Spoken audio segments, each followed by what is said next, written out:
Hello everyone, I am the storyteller and I am here to help you today. I know you use this video to fall asleep, so before that, like the video and subscribe to the channel. Also, where are you from and what time are you watching? Now get comfortable and relax.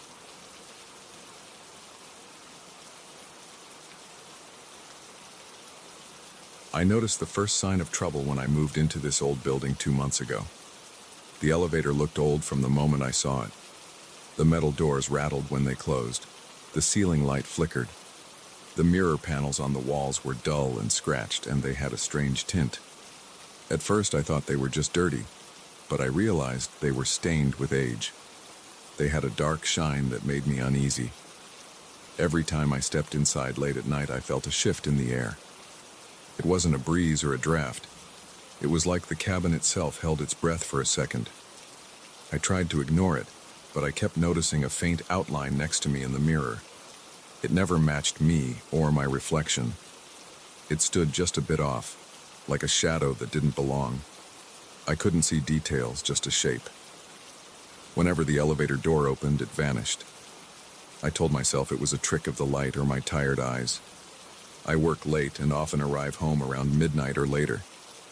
I'd press the button in the lobby, watch the old floor indicator above the doors flicker, then step inside the elevator when it finally arrived. The cables always creaked. The overhead bulb buzzed. I would lean back against the wall, exhausted. Usually, around the 4th floor, I'd catch a glimpse in the mirror. An extra shadow. It didn't move much, but it shifted a little closer every time the elevator ascended another floor. By the 7th floor, it seemed to be at my side, almost brushing against me. When the door slid open on my floor, I'd step out and the shape would be gone. I never told anyone because I thought they would laugh. I wasn't even sure if it was real. I had no evidence. I wanted to believe it was just my imagination. My job is stressful. I deal with tight deadlines every day, and I come home exhausted. My eyes burn from staring at a computer, and my head hurts. I thought maybe I was hallucinating or seeing spots, but some nights it felt more solid. I'd feel a slight chill on my left side. My hair would stand on end. I'd get goosebumps on my arms. There was no draft in that little box, but I felt cold. I started dreading the moment I pressed the elevator button in the lobby. Sometimes I wanted to take the stairs, but I live on the 12th floor. Climbing 12 flights of stairs after a long day seemed worse than risking a weird shadow in the mirror.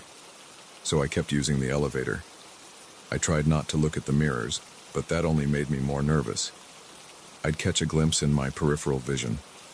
I'd see a shapeshift. My pulse would quicken and my breathing got shallow. One night, I got home later than usual, around 2 a.m. The lobby was empty. The security desk was unstaffed at that hour.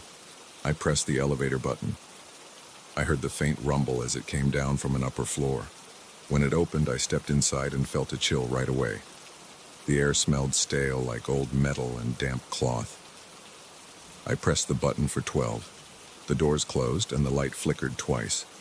The elevator started moving. I stared at the floor, trying to keep my eyes off the mirror. But I felt something behind me. My scalp tingled and my stomach clenched. By the time we reached the 4th floor, I felt that presence on my left side. I glanced up. In the mirror, I saw my own reflection, hunched with fatigue. Right next to me was a faint silhouette. I couldn't see details, just a dark shape. It was close enough to touch my shoulder.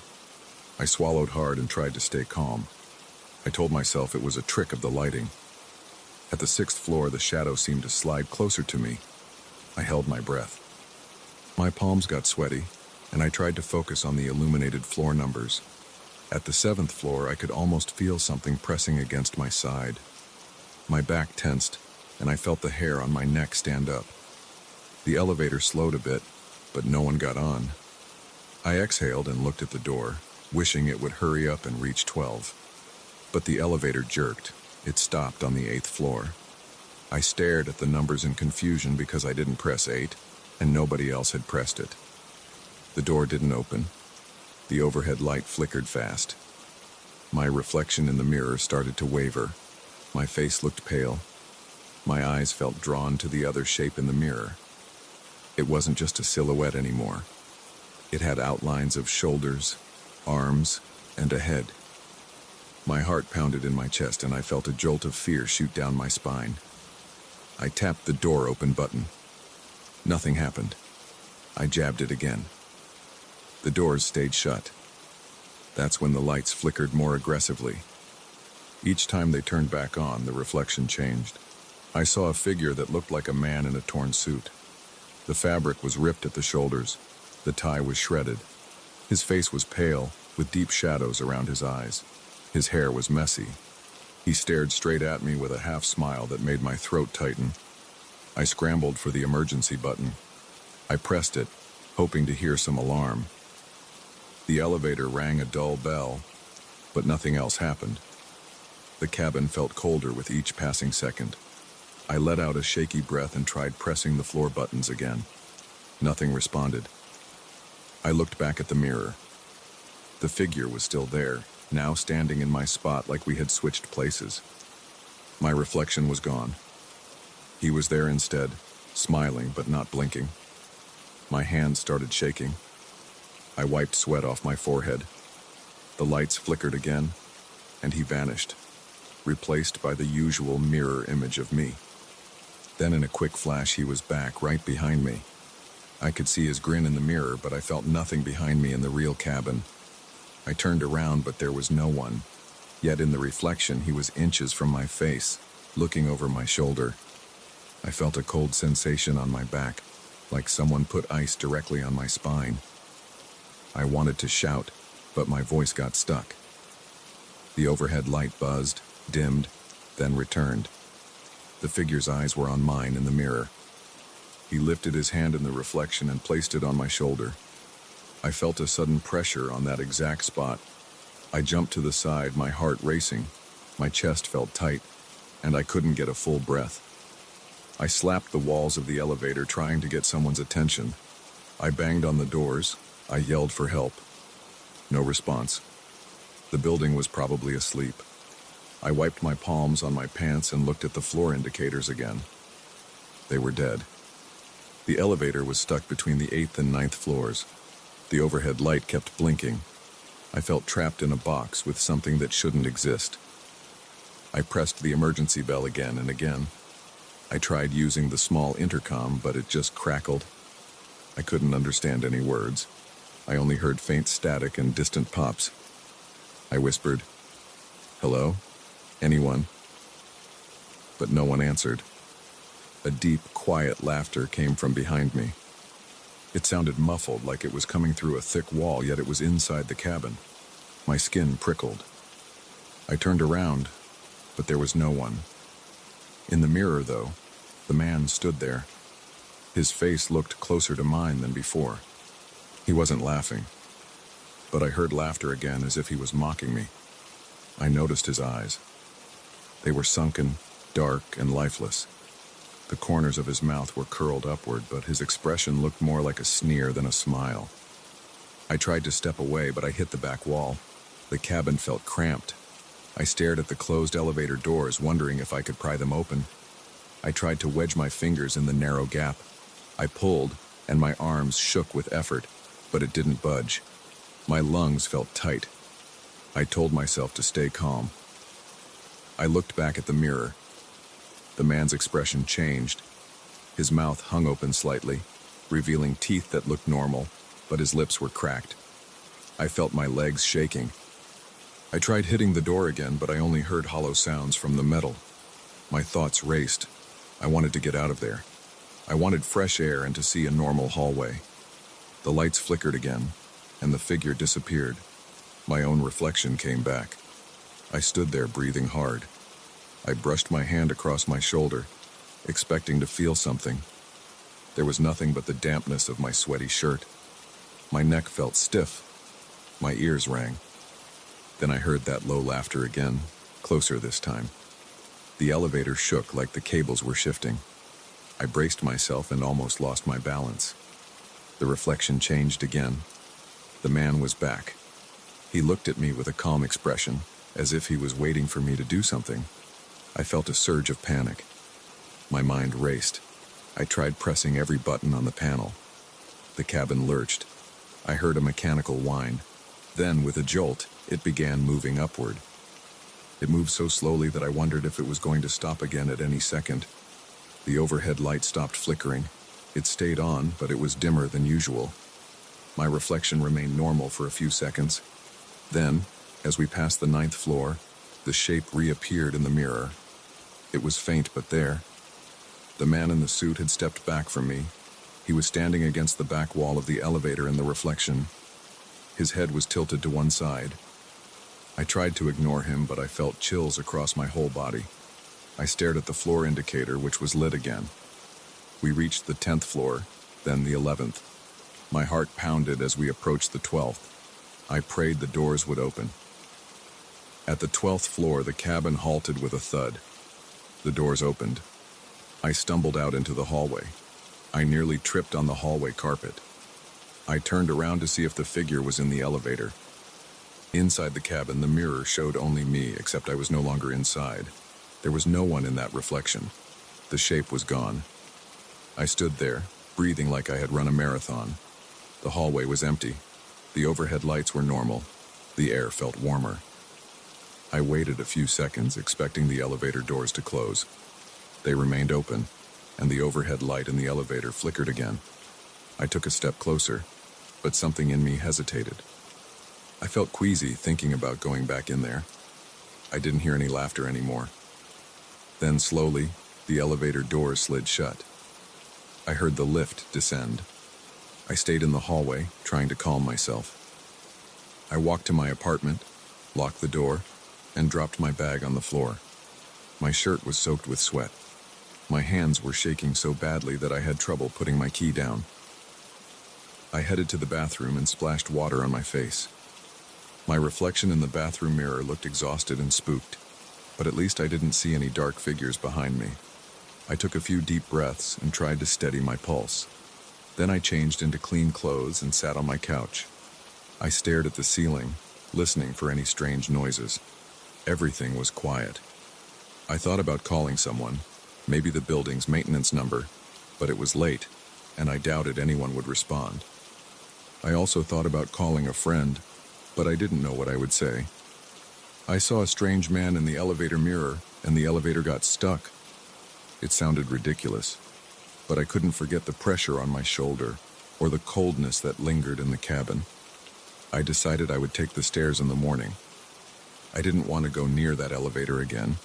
I didn't sleep well that night. I tossed and turned, dreaming about silent floors and endless hallways. I woke up in a sweat more than once. Sure, I heard that muffled laughter in my bedroom, but it was just my imagination.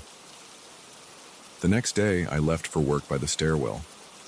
I was out of breath by the time I reached the ground floor, but at least I felt safe. I avoided the elevator for the rest of the week. Whenever I came home, I climbed the stairs. It was tiring, but I didn't want to step inside that metal box. My legs ached, and I realized I couldn't avoid it forever. The building management posted a note saying the elevator was being checked for electrical issues. I overheard someone mention it got stuck on the 8th floor, but they blamed it on a power surge. I never told anyone the full story. I don't want to explain the strange figure or the laughter. I don't want them to think I'm out of my mind. But I can't forget that cold stare in the mirror, and I can't forget the feeling of that hand on my shoulder. Even now, when the elevator is supposedly fixed, I still take the stairs most days. I'm afraid that if I step inside at night, I'll see that shape again. I'll feel that cold presence creeping closer, floor by floor, and I'll hear that quiet laughter when the doors refuse to open.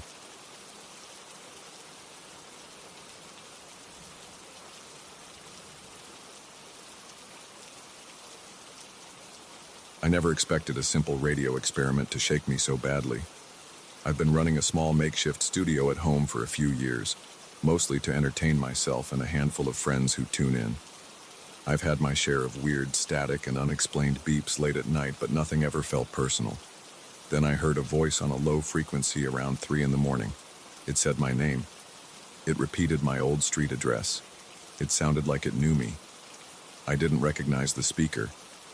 The words were slow and drawn out, like someone was whispering across a huge distance. From that moment on, I couldn't shake a sense of dread every time I sat down at my console. My name is Lucas. I'm 35 years old. I work at a small office downtown during the day, and I run my amateur radio setup at night because I like the challenge. I set it up in my spare room with foam panels on the walls, secondhand microphones, and a custom-built transmitter. I'm not a professional, but I know enough to keep things running smoothly. I stay away from official or restricted bands, and I mostly broadcast music or talk about local events. Nobody pays me. It's just a hobby that helps me relax. But about 3 weeks ago, I decided to experiment with lower frequencies than usual. I had a hunch I might pick up some hidden signal or catch some long-distance chatter. That night, I brewed a pot of coffee because I planned to stay up until dawn. I felt a bit tired but still curious. I wore sweatpants and an old t-shirt, and I sat in my squeaky chair with my headphones on. Around 2:45 a.m., I started to sweep through frequencies step by step. At first, I got faint static and occasional pops. Sometimes I'd hear bits of music or a fragment of a voice. After a while, I stopped on something that sounded like a low hiss. It seemed constant, so I tried to see if there was any pattern. Then it changed. The hiss thinned out, and I heard a single word. My name. Lucas. It wasn't loud, but it was clear. I felt my muscles tighten. I thought I imagined it. I waited a few seconds. My heart was pounding. I could feel sweat forming on my forehead. Then the voice came again.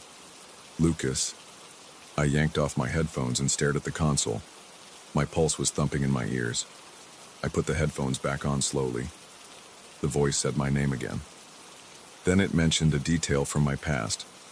The street where I grew up before I moved out at 18. There was no reason for anyone to know that over some random frequency. I felt my scalp tighten. It was a strange, cold fear. My mouth went dry, and I looked around the room like I expected someone to be there. No one was. I tried to switch frequencies. I twisted the dial and moved to a different band.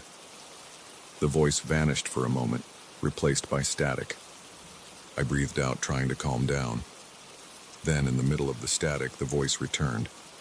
It said my name again, more urgently. I shut off the transmitter. I sat there in silence, listening to my own breath. My fingers trembled. I stood up, walked to the kitchen, and drank a glass of water. I told myself it was some bizarre prank. Maybe a neighbor had messed with my signal. I had no proof, and it seemed impossible, but I couldn't think of any better explanation. I went to bed around 4 in the morning, but I couldn't sleep. I kept remembering the exact tone of that voice. It was low, almost monotone, with a distant echo. Every time it repeated my name, I felt a pinch in my chest. It made me question who would know that old address. My parents moved away from that place years ago, and I never talked about it on my broadcasts. I tossed and turned until sunrise, then drifted into a light sleep. When I finally got up, I felt exhausted. My body ached and my eyes burned. At work, I tried to focus on my usual tasks, but I kept thinking about that voice. I replayed the audio in my mind, the odd hiss that preceded it, the empty static behind it. My coworker asked if I was feeling sick, and I just shrugged. I mumbled something about a rough night. I didn't want to share what happened. It sounded too crazy. I stared at my screen and pushed through the day. That evening, I hesitated before stepping back into my makeshift studio. The foam panels on the wall looked the same as always. I turned on the overhead light and stared at the dials on my console. My coffee mug from the previous night still sat on the table, half full and cold. I decided I'd do a simple broadcast, maybe some local news I pulled from the paper. Nothing fancy. I turned the knobs and set up my normal frequency. I cleared my throat and started talking into the mic. My voice cracked. I felt uneasy and tense. I forced myself to keep going, listing traffic updates and a small bit about the local hardware store. The broadcast lasted about half an hour. After I was done, I switched off the mic. I was about to reach for the frequency dial. Then the static rose in my headphones, a sudden rush of noise. My pulse sped up again. I froze. Under the static, something shifted, like a distant hum. I pulled the headphones away from my ears, but I still heard it. It was faint, but the voice was there. I couldn't make out any words. I switched frequencies again, turning the dial fast. The static changed pitch, but the hum stayed there, following me. I took off the headphones and walked out of the room. I shut the door behind me and rubbed my face with both hands. I felt shaky. My mouth tasted bitter. That night, I slept badly again. I woke up twice, sweating. Around 3 in the morning, I had a nightmare. In the dream, I was standing in a dark hall. There was a figure covered in shifting static, like the silhouette of a person, but made of swirling specks. Each time it stepped forward, the static hissed louder. I couldn't see a face, but I sensed it was looking at me. My heart pounded and I tried to step back, but I couldn't move. The figure reached out, and I saw a faint outline of fingers in the static. Then its head tilted. The static around its face started to shift into a shape that resembled my features.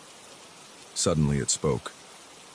It said my words from earlier that night, repeating my entire broadcast. I woke up gasping for air. My bedsheets were damp from sweat. I sat up in bed. My hands were shaking. My breath came in quick bursts. I turned on the bedside lamp. The light made me feel a bit safer, but I couldn't calm down. I grabbed my phone and scrolled through social media, trying to distract myself.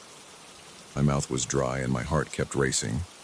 I ended up dozing off around 5, only to wake up again for work at 7. The next few days were rough. I avoided low frequencies entirely. I tried to stick to my usual spots on the spectrum. Still, I heard that hum sometimes. I'd be in the middle of a short broadcast and I'd notice a faint static in the background. My name would slip through the noise, or I'd catch a whisper of some memory from when I was a teenager. It never lasted long enough for me to record it properly. Whenever I attempted to capture it with my software, it stopped. It felt like the voice was playing games with me. My stomach was in knots every time I flipped on the power. One afternoon, I decided to dismantle part of my setup. I removed a few components, hoping that I could block the mysterious signal. I replaced cables, checked my grounding wires, and even tested my antenna outside. Nothing looked broken or tampered with. Everything was normal. When I put it back together and tested it that evening, the static came through as soon as I switched to the lower bands. The voice drifted in and said, "Lucas, you can't hide." I felt a rush of panic. My chest got tight, and I struggled to breathe evenly. I shut everything down and went to the living room. I slumped on the couch with the TV on, volume low, just to have some normal background noise. My mind kept returning to that voice. It felt targeted, like it wasn't just random interference. It knew things about me. It mentioned secrets I told no one. It repeated details about my life that I never discussed on air.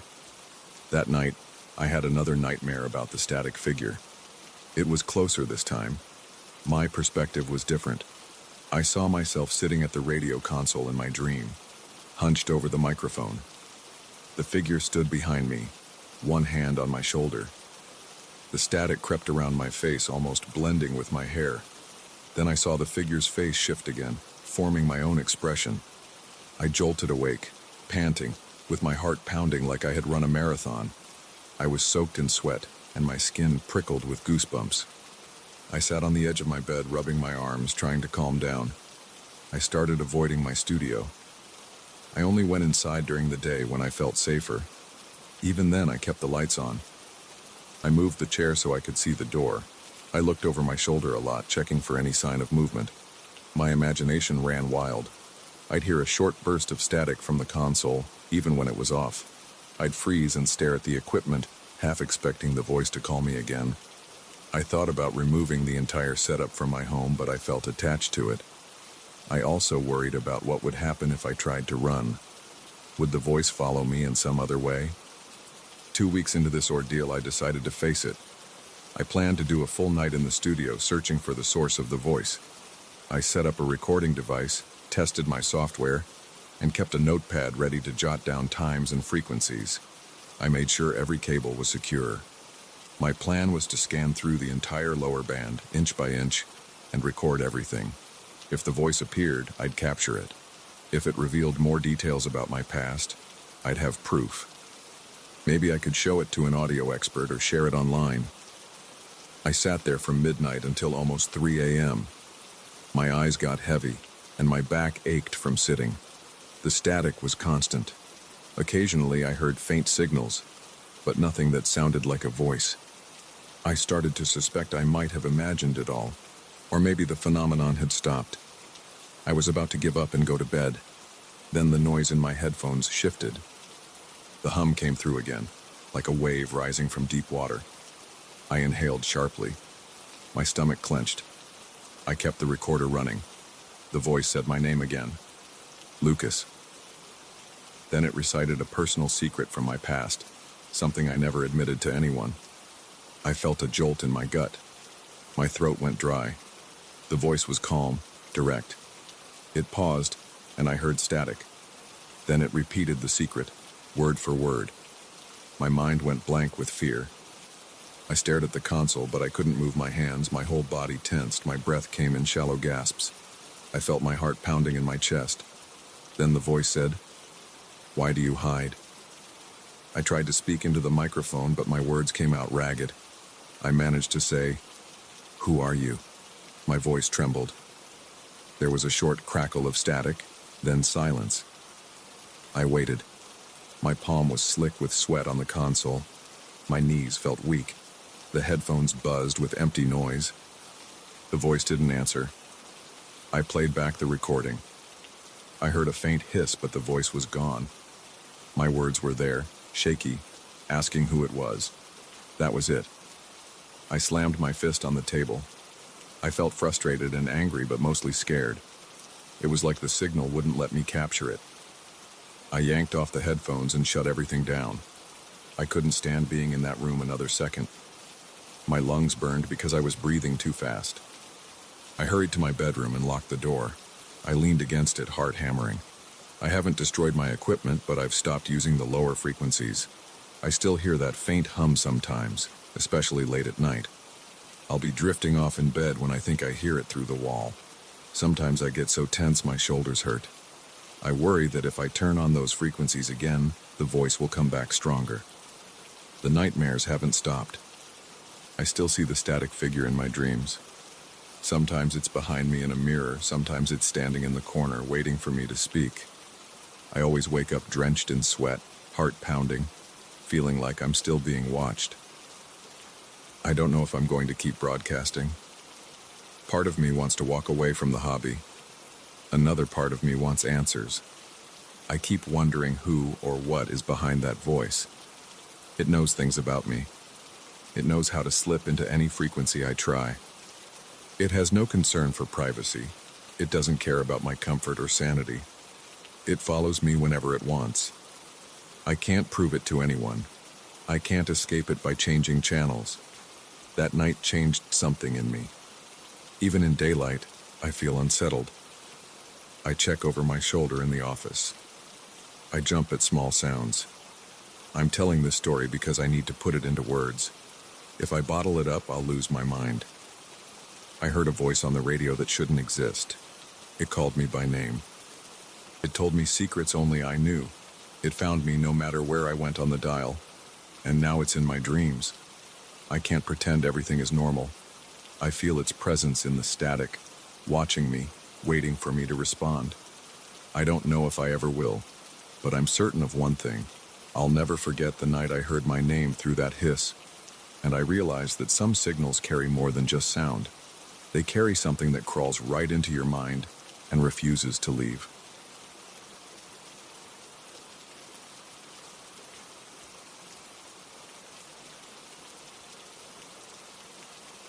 I woke up on my second night in the new apartment with a jolt. A loud pounding sound echoed through the bedroom wall. It came in short bursts, then stopped, then started again. My heart pounded. I sat up and turned on the bedside lamp. The sound went silent for a moment. Then it started again behind the same wall. like someone was hitting the concrete from the inside. I slid out of bed, walked toward the wall, and placed my hand against the cool surface. The vibration passed right through my palm. I yanked my hand back and stared at the spot. I had no idea what to do. It was 2 in the morning, and I was alone in a new building. I didn't know any neighbors, and I felt strange calling the police over something like this. So I returned to bed and tried to sleep. The pounding continued for an hour, then faded. I stared at the ceiling and just waited for daylight. I moved into this apartment because I wanted a clean start. The place was in a busy part of the city. The building looked solid from the outside. The hallway smelled of fresh paint. My unit was on the 6th floor, facing a courtyard that didn't see much sun. The rent was reasonable, and the manager seemed helpful. There were no immediate signs of trouble when I first visited. I liked the layout. It was compact, but had a decent kitchen and a living room with enough space for a sofa and a small TV stand. The bedroom was narrow, but I figured it would work. The walls looked fine at first. I noticed some faint marks, but the manager said the previous tenant had hung up pictures. I didn't think anything of it. The strangeness became obvious after a few days. I was settling into a routine. I came home from work, made a quick dinner, and watched TV. One night, I spotted deeper scratches near the corner of the living room wall. They formed a strange pattern, almost circular. My first thought was that maybe it was leftover damage from moving the previous tenant's furniture. I leaned in close and ran my finger along the grooves. They felt sharp, as if someone had dug into the plaster with a screwdriver. Then I spotted faded words above them. They were smudged, impossible to read clearly, but I could make out one partial phrase. Within the walls. It sent a chill through me. I tried to rub it off with a damp cloth, but the marks stayed. A few days later, they got darker on their own. I decided to paint over them. I bought a small can of white paint, a roller, and some primer. I took time on a Saturday to prepare the wall. It took a few coats, but eventually it looked clean. I let it dry and checked it the next morning. The wall looked smooth. I felt relieved. But 2 nights later, I got up for a glass of water around midnight. I turned on the living room light. The symbols were back and they looked clearer. The lines had more definition. The words I had partially made out seemed darker. I could almost read them, but my mind didn't process the letters fast enough before my eyes darted away. My stomach felt tight. My hands were shaking. I left the living room light on and went back to bed, but I didn't sleep. The next night, the banging returned. This time it sounded like it came from more than one spot. I heard it from the living room wall, then the bedroom wall, then somewhere near the closet. It moved around. I followed the noise, pressing my ear to different spots. The concrete felt cold. Every time I leaned close, the pounding jumped to a new wall. It was like it wanted me to chase it. Eventually, I felt dizzy from running around the apartment in the dark. I sat on the couch, breathing quickly, and turned on every lamp. The pounding stopped right after I did that. I stayed awake until morning, watching the walls. During the day, the apartment felt normal. Light came in from the windows. Traffic noise drifted up from the streets below. I went to work. I returned home in the evening. Nothing happened for a while. Then, just as I started to relax, something would scrape inside the walls. The sound was faint. It reminded me of metal dragging across concrete, but it didn't come from any visible pipes or ducts. I stood there trying to track the direction. I couldn't find an exact spot. My pulse started to race. It was a constant feeling of being on edge. The nights became worse. I saw flickers of movement in the corners. The corners seemed narrower. The hallway near the bathroom felt longer than before. I tried to measure it with footsteps, but my count changed each time. Sometimes it took 4 steps to get from the kitchen to the bathroom door, other times 5 or 6. I thought I was just tired or distracted. One evening I was washing dishes when I noticed the living room wall shift in the corner of my eye. I turned off the faucet and looked. The corner of the room seemed off. I approached it slowly. The corner had gained a small indent like a tiny archway, but it led nowhere. I walked forward, reached out, and my fingertips touched solid wall. I blinked and stepped back. The indent wasn't there anymore. My chest felt tight and I couldn't breathe well for a moment. I put the dish towel down and checked the front door. It was locked. I locked the chain as well. I didn't understand why, but I felt I needed more than a simple lock to keep myself safe. I couldn't explain who or what I thought I was defending myself against, but I felt safer with that chain in place. Over the next week, the apartment started to feel like a maze. At night, I would get up for water, walk into the living room, and find that the hallway to the bedroom looked longer than usual. Sometimes I turned around and the kitchen doorway looked narrower. My head felt strange, like I was constantly off balance. I tried to ignore it at first. I kept telling myself it was stress from work or a trick of the light, but the walls seemed to pulse in the dim light of the lamps. I spent more nights awake than asleep, always listening for the next round of banging. When it came, it felt close, as if it were inside my head. I wanted to move out, but my savings were low, and the lease was tight. I tried to talk to the manager. He shrugged and said the building was old and pipes sometimes banged. I didn't mention the shifting hallways or the marks reappearing under the paint. I left feeling frustrated. I decided to scrape off the strange symbols once more. I wanted to do a thorough job. I bought a heavy-duty scraper, primer, and stronger paint. On a Saturday morning, I opened the windows wide, moved all the furniture away from the walls, and spent hours scraping. The marks seemed embedded deep. Tiny flakes of plaster fell to the floor. The shapes were more complicated than I realized. Swirls, lines, partial circles, and words that looked almost like commands. I couldn't read them fully, but some letters appeared in bold relief, like they had been burned into the wall from the inside. My arms got tired, and my back started to ache. By late afternoon, I had removed a good section of the damage. I applied primer and let it dry. Then I painted several coats of white. By nightfall, the wall looked new again. My hands were covered in dust, and I felt exhausted. I cleaned up, took a shower, and tried to go to bed early. Around 2 a.m, a crashing sound in the living room woke me up. I jumped out of bed, flipped on the bedroom light, and ran down the hallway. My stomach lurched. The living room walls were covered in fresh scratches. They weren't just near the corner. They stretched from the ceiling to the floor. Words I'd never seen before glowed in the lamplight. My coffee table was overturned. I have no idea how. My windows were still locked from the inside, and the door chain was in place. Nothing else in the apartment looked disturbed. Just the living room. My heart hammered. I stood there for a minute, scanning every inch of the room. The walls around me seemed to close in. I backed away and went to the door. I opened it and looked into the hallway outside my apartment. It was empty. The corridor was lit by a single overhead light, and everything looked normal out there. I closed the door, locked it, and paced around my apartment. My breath came in short gasps. I rubbed my hands together. My palms were sweaty. I had no idea what was happening to me. The next morning, I woke up on the couch, not sure when I had fallen asleep. My eyes felt itchy and dry. I looked at the walls again. The new scratches were still there, deep and sharp. I ran my fingers over them. My fingertip hurt from the rough edges. I tried to keep my hand steady, but it trembled. I spent the day searching the walls for any cracks or hidden doors, convinced there must be something physically wrong with the structure. I tapped on various spots.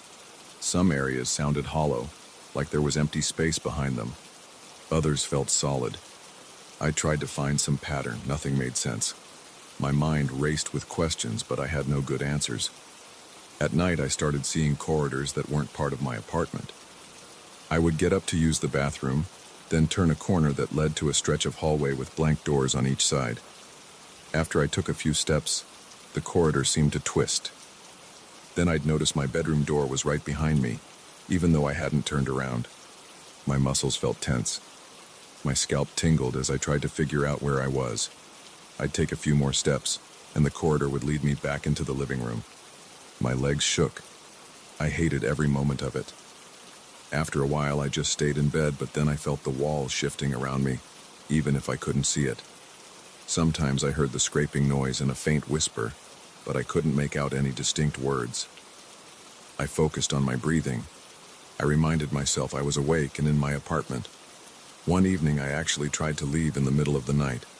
I put on shoes, grabbed my coat, and headed to the front door. I unlocked the chain, opened the door, and stepped out. The hallway outside felt too long. The elevator seemed far away and the walls looked the same on both sides. I walked forward, keeping my eyes on the elevator sign. It stayed the same distance from me. My chest was tight.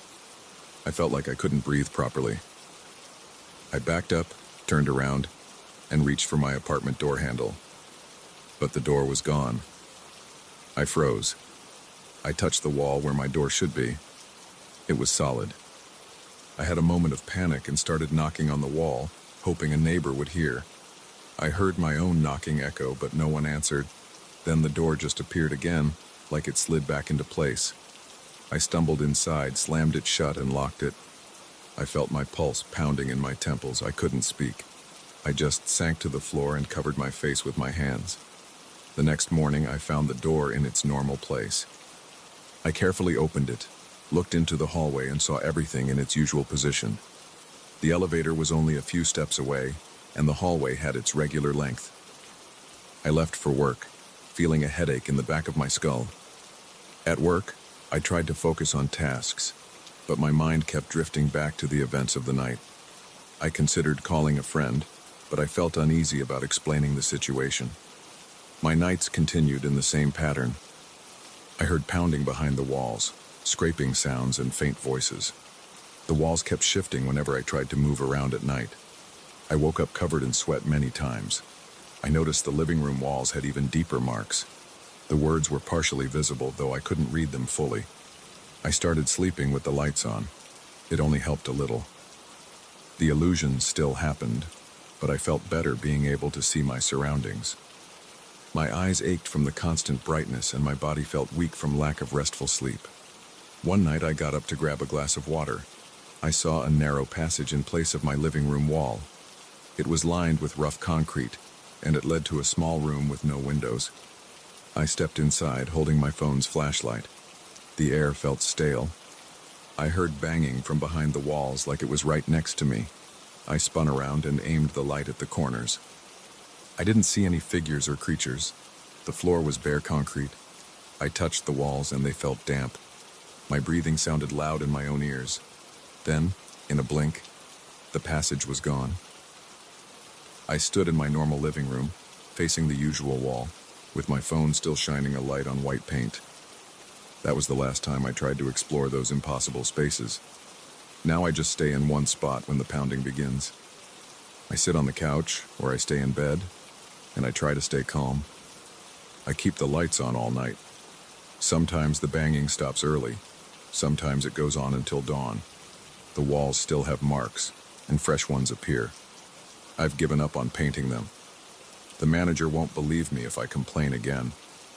I just keep quiet and plan my exit when my lease ends. Until then, I survive night by night, listening to the sounds and waiting for morning. Sometimes I wonder if the walls want me to follow them, deeper into those hidden rooms and twisting hallways. But I've decided not to. I don't know what's back there, and I don't plan to find out. I'll live with the pounding and the shifting walls for now. That's the only way I can get through the nights. I remind myself that morning will come, and I'll see the real shape of my apartment again, even if it changes the moment the sun goes down.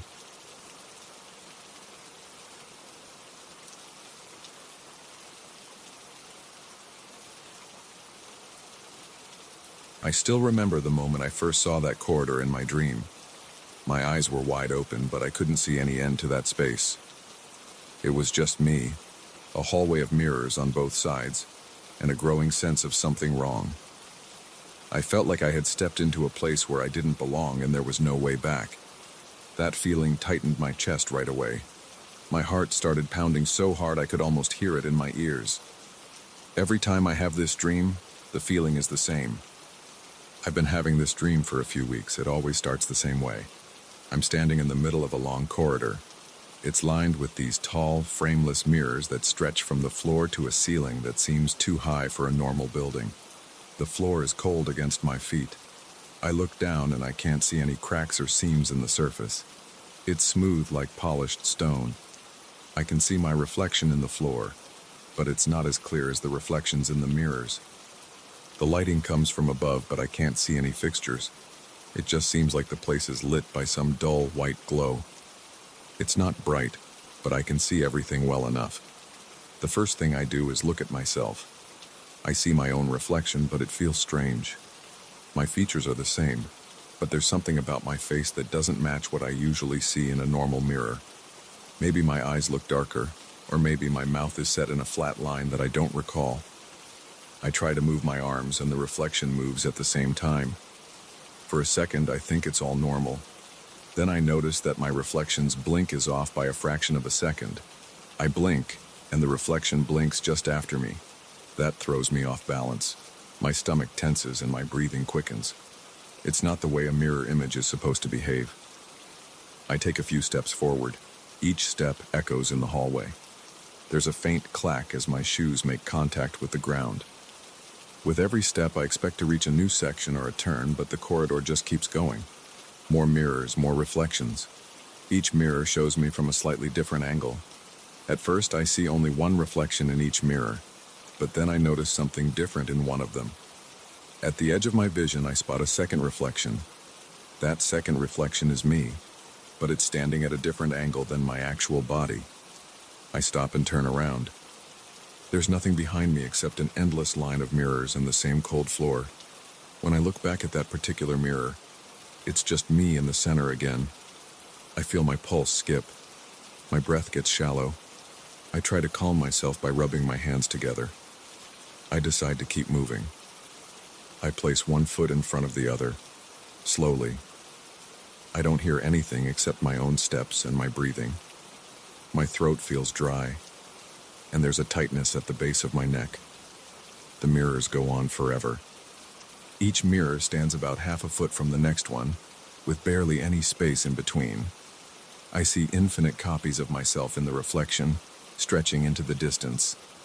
Usually, mirror corridors show an illusion of infinity, but this one feels too real. I can almost sense the presence of each reflection. My neck hairs stand up and my palms feel damp. I stare directly ahead. I want to find a door or some sign of an exit. Nothing appears. There's no doorknob, no handle, no panel. Just mirror after mirror. I try to see if there's a wall behind the mirrors, but I can't. It looks like each mirror is freestanding, anchored to the floor.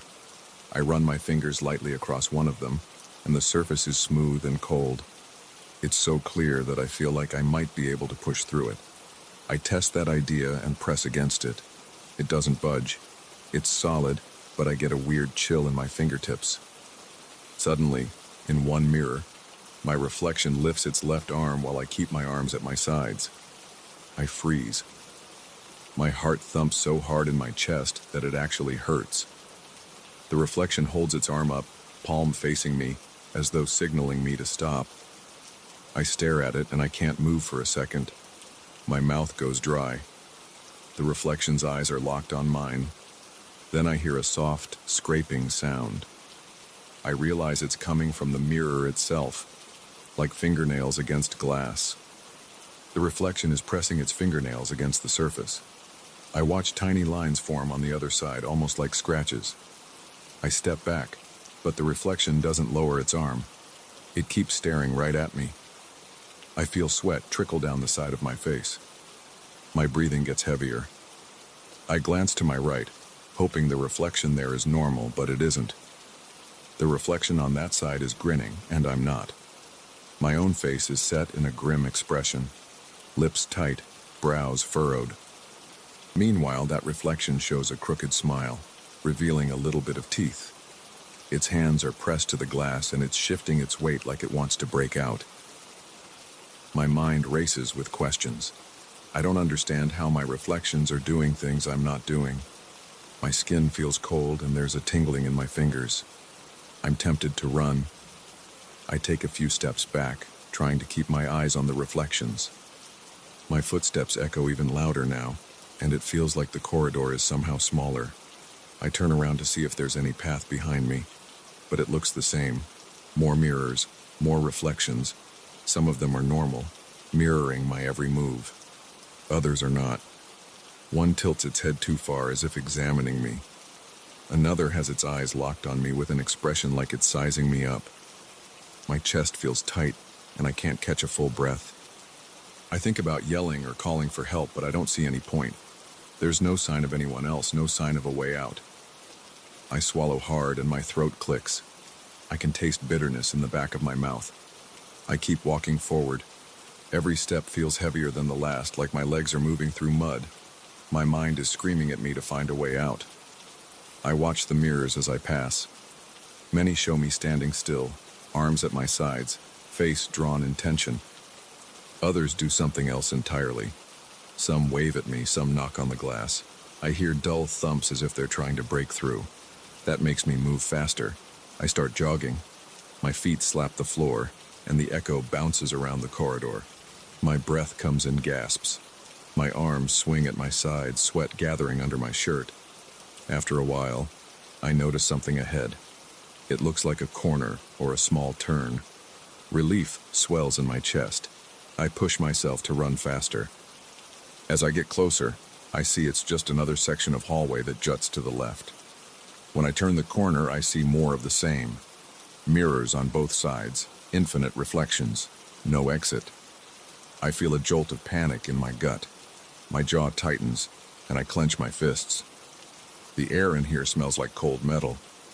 My breath leaves a slight fog on the nearest mirror. I step toward one mirror and press my palm flat against it. The glass feels slightly warm this time, unlike before. My reflection's hand meets mine. At first it moves with me like a normal reflection. Then its fingers tap the glass from the other side. I can hear each tap. I recoil, stumbling back. My reflection's lips part, and I see the corners of its mouth curl upward in a sly grin. It doesn't speak. I can't hear any words, but its eyes follow me. I hear my own breathing, ragged and uneven.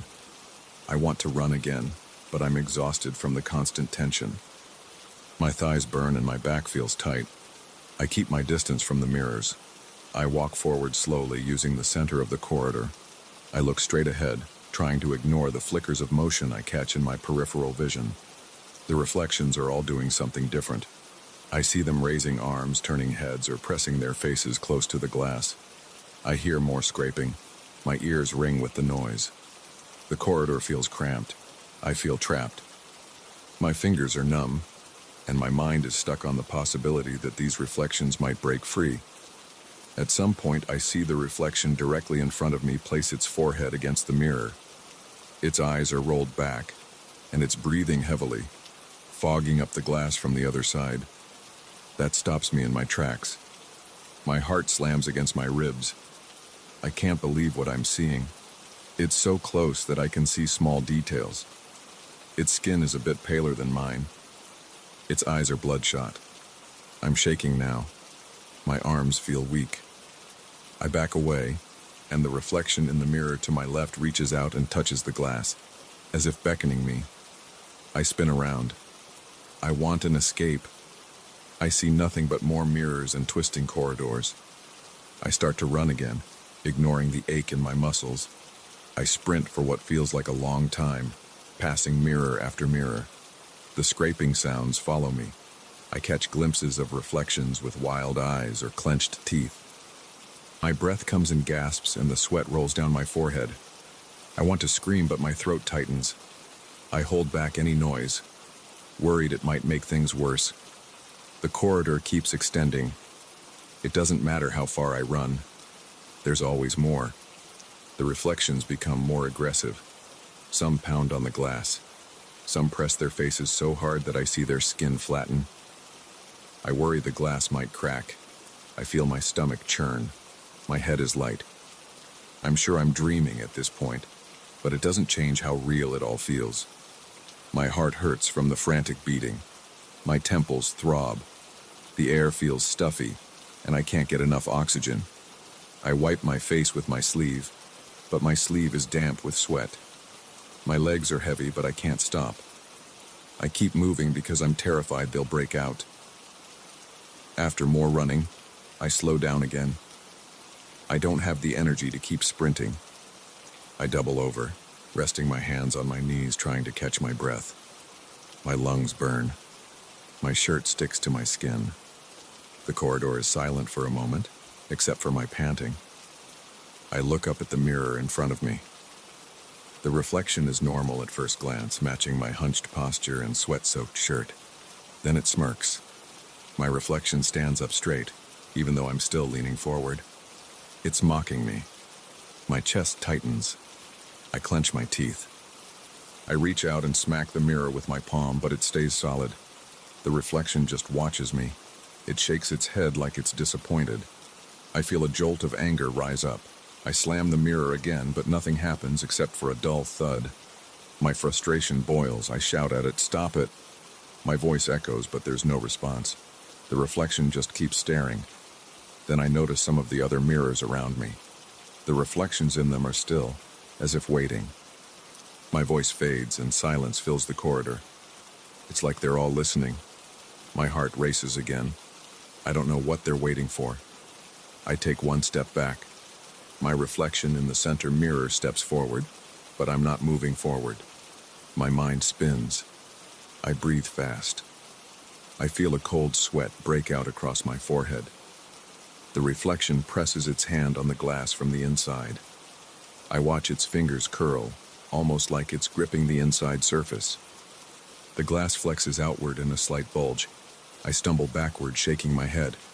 "No," I whisper. I'm terrified. My mouth tastes like acid. I turn and run again. My shoes squeak on the floor. My breath rasps in my throat. I don't care which direction I choose, I just want distance. The corridor's mirrors blur in my vision. The thumping behind the glass continues. My ears buzz. My legs feel like they're on fire, and my arms pump at my sides. I keep my eyes forward, ignoring everything else. At some point, I trip over my own feet and collapse onto the floor. My knees slam against the hard surface, and I grunt in pain. My hands sting from the impact. I push myself up, wincing, and look around.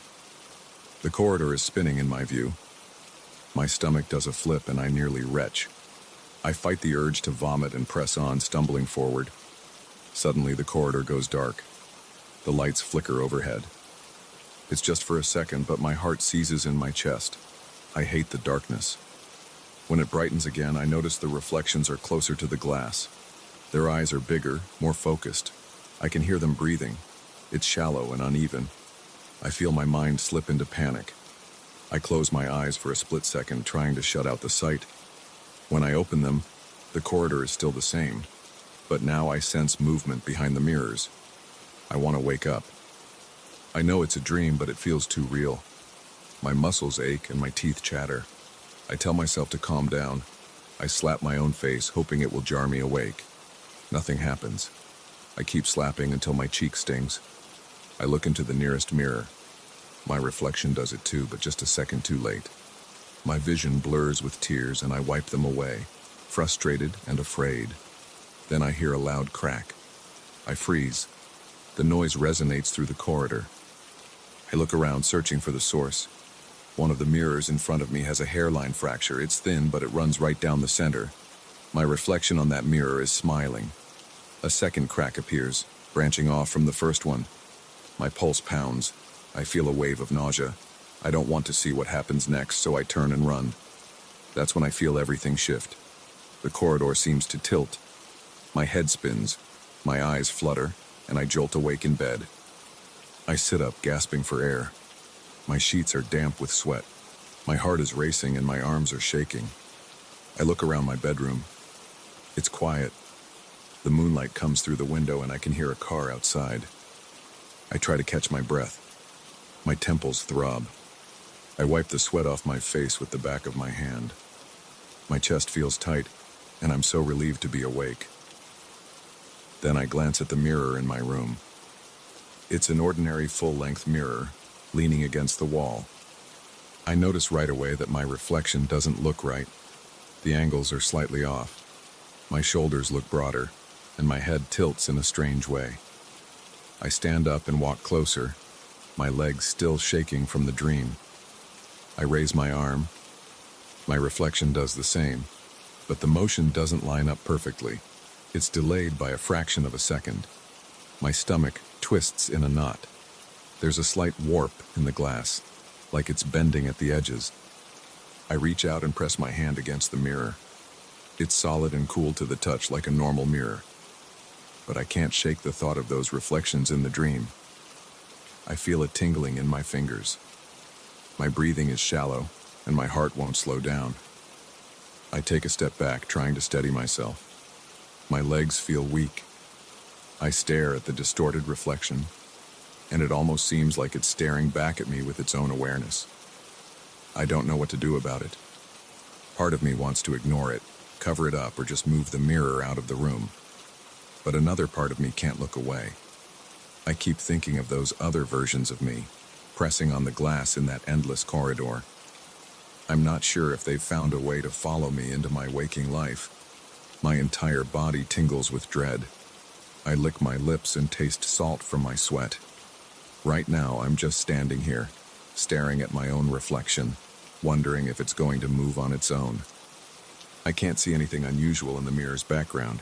It's just my room, the bed, the lamp. Everything is where it should be.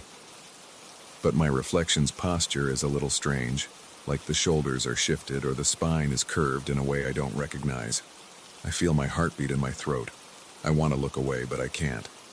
My palms are still sweating. My breath is still shaky. I reach for the switch and turn on the bedroom light, hoping that the distortion is just a trick of the moonlight. It remains. The mirror is warped in a subtle way, but it's definitely there. I step back, uncertain, and sit on my bed. The mattress creaks. I rub my eyes, but I still see the distortion when I look again. The dream is too fresh in my head. My body feels exhausted, as though I really did run through that corridor. I'm not sure how to deal with it. For now, all I can do is stare and hope it doesn't get worse. I feel a dull ache in my stomach. I realize I've been holding my breath, so I force myself to exhale. My entire body trembles with leftover adrenaline. At this point, I'm convinced it's not just in my mind. The mirror is messed up. I can't tell how or why, but it's definitely different than it was before I went to sleep. My reflection's eyes look darker, the way they did in my dream. I stay there completely silent, just watching. The distortion doesn't disappear. I think about moving the mirror or covering it, but I'm too tired and too scared to get close again.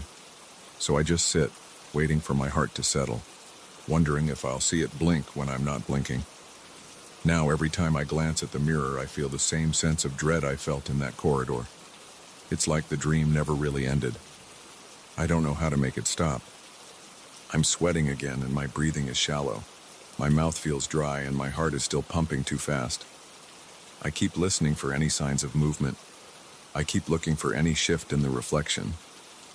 Everything is too quiet. I can't shake the thought that the dream followed me here. I end up lying back on my bed, eyes fixed on the ceiling, occasionally darting back to the mirror. My body stays tense for a long time. Eventually, my eyelids get heavy, but I keep forcing them open, terrified of falling asleep. I'm not sure what will happen if I dream about that corridor again. I'm not sure what happens if my reflections decide they want to come out.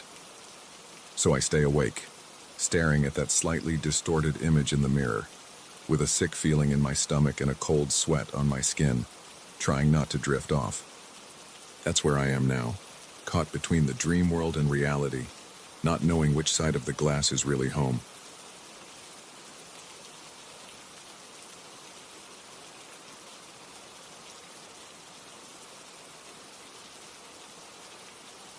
I saw that patch of forest on a Friday afternoon when I was looking for a quiet place to set up camp. I'd been searching for somewhere isolated to clear my head.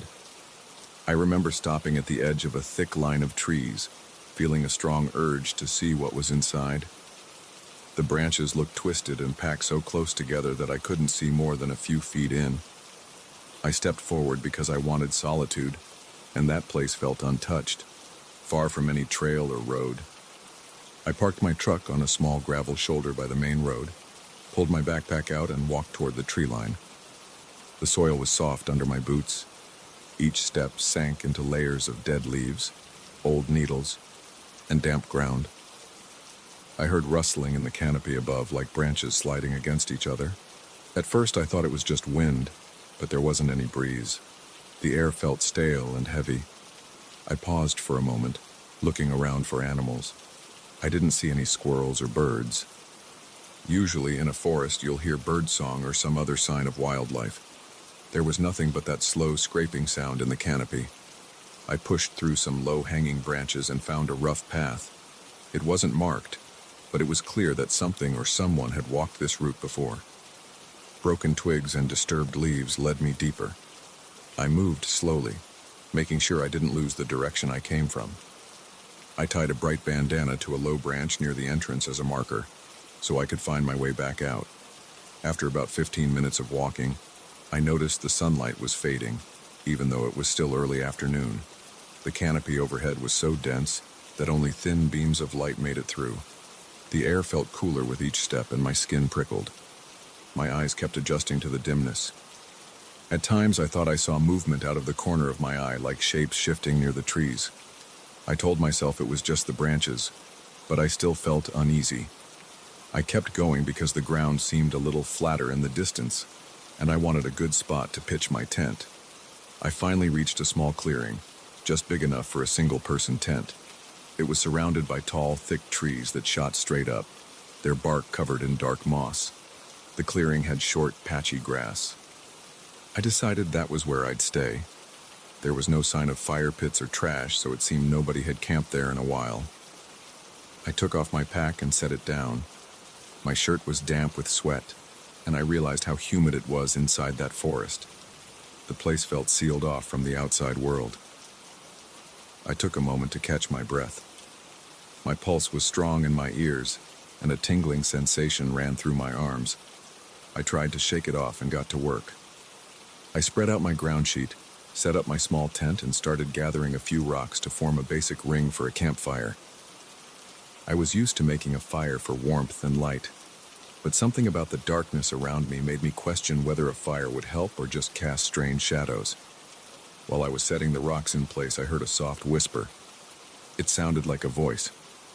At first, I thought it came from behind me, so I turned around fast. I didn't see anyone.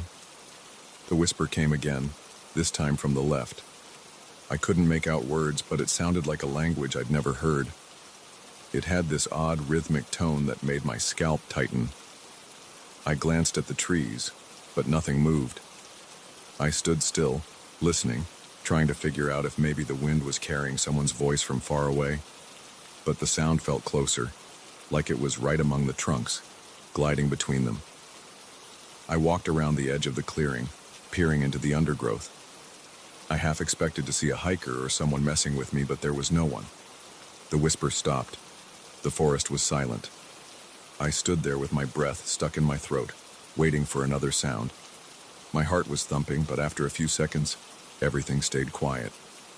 I decided to go back to my campsite and finish setting up. I unrolled my sleeping bag inside my tent and placed my flashlight, pocket knife, and water bottle next to me for easy access. I sat there for a moment, taking slow breaths and trying to calm down. My hands were shaking. I told myself it was just nerves. Sometimes new places make me jumpy.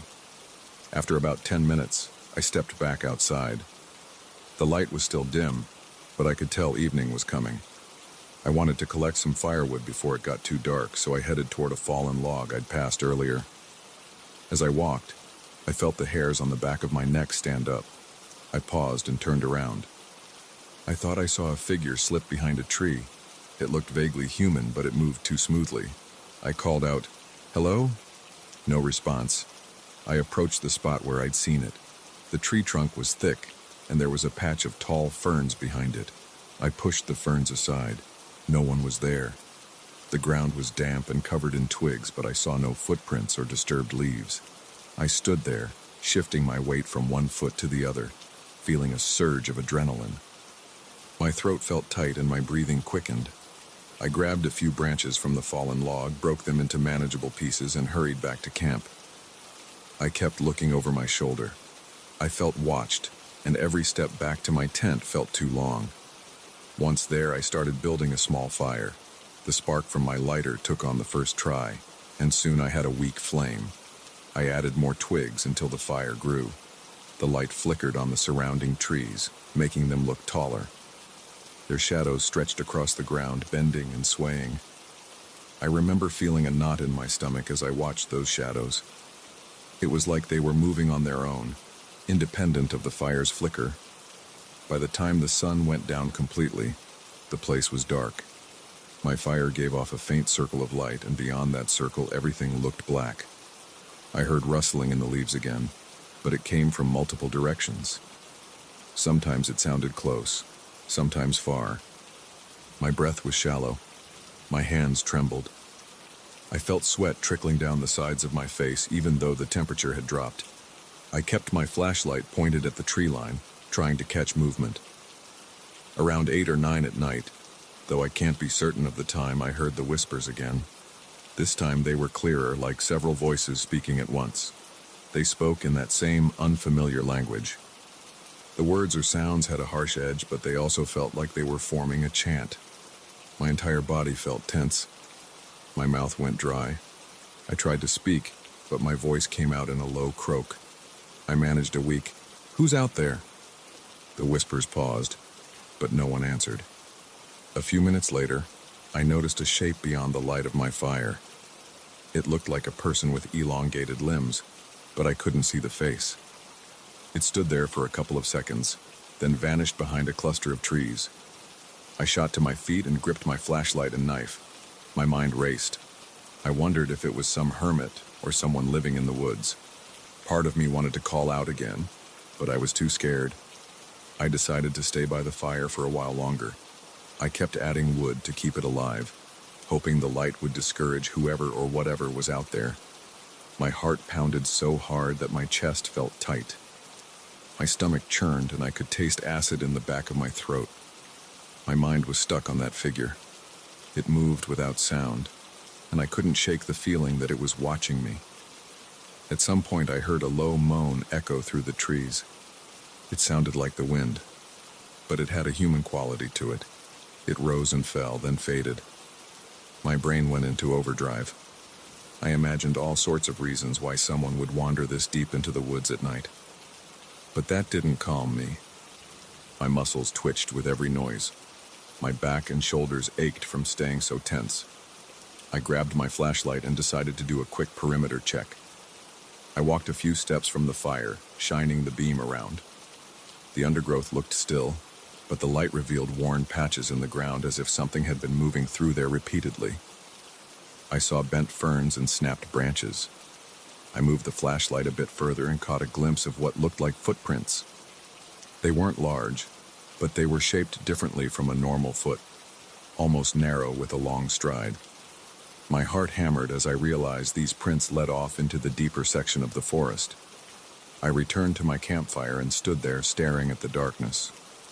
Then I saw that figure again, farther to the right.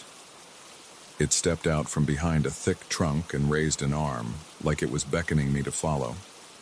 My blood felt cold. My legs felt weak, but I still took a step closer, compelled by curiosity and fear. The figure shifted back into the shadows. I couldn't see the face, only a vague outline. I heard a soft clicking or clacking sound, like stones tapping together. I moved my flashlight in that direction, but the beam caught only the bark of trees and dense leaves. I had no interest in following that thing into the darkness, but I also felt trapped if I stayed. My mind raced with the idea of packing up and getting out, but hiking out of that forest at night with whatever was lurking didn't seem safe. I decided to wait until first light. I put out my fire to avoid drawing more attention and retreated inside my tent. I kept the zipper partially open so I could peek out if I heard anything. My flashlight was clenched in my hand and my knife rested on my thigh. Inside the tent, I lay on my sleeping bag, muscles wound tight. My skin felt clammy. My heartbeat pounded against my eardrums. Every few minutes I heard those whispers or that clicking noise. Sometimes it sounded close, sometimes distant. Time stretched. My phone showed that only an hour passed, but it felt like several. I tried to slow my breathing, counting each inhale and exhale. I was desperate to keep calm because I knew panic wouldn't help me. At one point, the whispers were right outside my tent. They formed a single voice, chanting. The words were sharp and guttural, and they seemed to vibrate in my skull. My vision swam for a moment, and I felt pressure in my head like a tension headache. My mouth went completely dry. I switched on my flashlight and pointed it at the tent walls. The chanting stopped abruptly, and I heard quick steps moving away. I couldn't sleep after that. I sat there in the dark, listening. My body was exhausted, but my mind wouldn't shut down. Every small noise made me jerk. My knees felt stiff. My neck was sore. My back was damp with sweat, and the sleeping bag clung to me. Sometime after midnight, I caught a glimpse of a shadow passing near the front of my tent. I froze, holding my breath. The shadow lingered, and I heard that low clicking noise again, almost like it was trying to communicate. Then it slid away and everything went quiet. When the first bit of morning light finally crept into the sky, I zipped open my tent, packed up my gear in a hurry, and stepped out. My legs felt shaky. I stuffed everything into my backpack with clumsy hands. I didn't bother with breakfast. I just wanted to leave. The forest looked less menacing in the early light, but it still felt oppressive. The silence remained, and I still sensed that I wasn't alone. My ears rang slightly from the tension. I found my makeshift trail marker and followed it back, moving as fast as I could without running. Twigs snapped under my boots and branches snagged at my clothes as if they didn't want me to go. I kept glancing over my shoulder, expecting to see that figure behind me. I thought I heard the whispers once or twice, but they were faint. My heart pounded. My shoulders ached from the weight of my pack. My muscles begged for rest, but I refused to slow down. When I reached the edge of the forest and saw my truck, I let out a long breath. My hands were trembling so much that I dropped my keys trying to unlock the door. I finally got the truck open, threw my pack inside, and started the engine. My hands were slick with sweat on the steering wheel.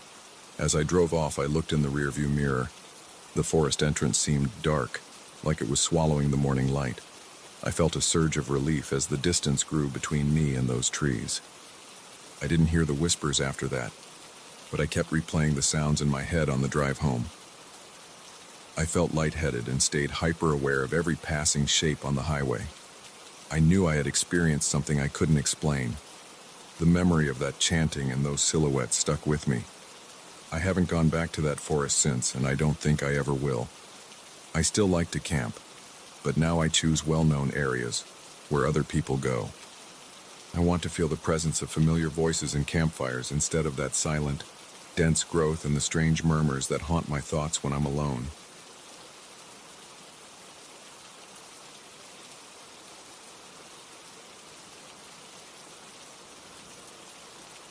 I realized something was off when I saw that old foggy landscape photo sitting on my kitchen counter early one morning. I had left it inside my album the night before. The photo always stayed in the second slot of the third page. I never kept it loose. I liked that particular shot because it was simple. It showed a line of thin trees on a hill, a heavy mist in the background, and a faint outline of a wooden fence. It was nothing special, but it had a quiet appeal that I found calming. Seeing it out of place made me pause. I remember standing by the counter, rubbing my eyes, trying to recall if I had moved it myself. I felt a little uneasy, but I figured I might have misplaced it after flipping through the album late at night. I put it back and forgot about it for the rest of the day. That was the start. Over the next few days, I noticed small changes in my daily routine that led me to that photo again. I found it once under my pillow when I was about to go to bed. I stood there, sheets in my hands, staring at it. My heart felt tight. I checked the album in my desk drawer. Sure enough, the photo slot was empty. The strange part was that I didn't remember opening the album that day. I didn't remember touching the photo at all. I felt a wave of confusion. I shrugged, placed the photo back into the album, and went to sleep. A few days later, I discovered it pinned to my living room window with a small piece of tape. I came home from work in the late afternoon, dropped my keys on the coffee table, and saw it. The photo faced outward, as if someone wanted it to be seen from outside. I remember feeling a chill at the back of my neck. I looked around my apartment. Nothing else was out of place. I had this thought that maybe I was sleepwalking. I felt silly standing there, but I had no other explanation. I peeled the tape off and returned the photo to my desk. That night, I didn't sleep well. I woke up several times sweating and uneasy. I had dreams about being in a field that matched the scene in that photo, except everything felt cold and the air was damp. I could hear something behind me. I couldn't see it, but I knew it was there. When I looked over my shoulder, there was only gray fog. I woke up gasping. My chest felt tight. My hands were shaking. I turned on the bedside lamp and drank some water. I tried to calm down. I told myself it was just a dream. In the morning, I decided to examine the photo more carefully. I placed it on my desk under a bright lamp. I looked at every corner of the paper. There was no writing or mark on the back. The front was the same image I remembered, but I noticed something small. One of the trees appeared slightly crooked, as if it had moved a few inches to the left. The shape of the fence looked different too. One section had a broken board that I didn't remember seeing before. My stomach tensed up. I felt a wave of dread pass over me. I rubbed my temples and stood up, trying to shake off the uneasy feeling. I went to work and tried to forget it. I'm a regular office worker. I sit at a desk, answer emails, and talk to coworkers about client updates. My mind wasn't on the job. I found myself checking my phone whenever I had a spare moment, half expecting a notification or message about the photo, even though that made no sense. By late afternoon, I felt a pounding headache. I left the office and picked up some takeout on the way home. I wasn't in the mood to cook. When I got back to my place, I found the photo again, on the coffee table. I had left it in the album that morning. I was sure of it. I put it behind the other pictures on purpose. My hands felt clammy. My breath went shallow for a moment. I placed my food on the kitchen counter and approached the table slowly. I looked around the apartment. I checked the locks on the front door and windows. Everything was secure. I felt a prickling sensation on my arms, and my chest felt heavier than usual. I stared at the photo. The mist looked thicker this time. The tree line appeared shifted, as if the middle tree had moved closer to the right. The fence looked cracked. There was a shadow that seemed to stretch across the ground, forming a slight outline of something I couldn't identify. It gave me a jolt of panic.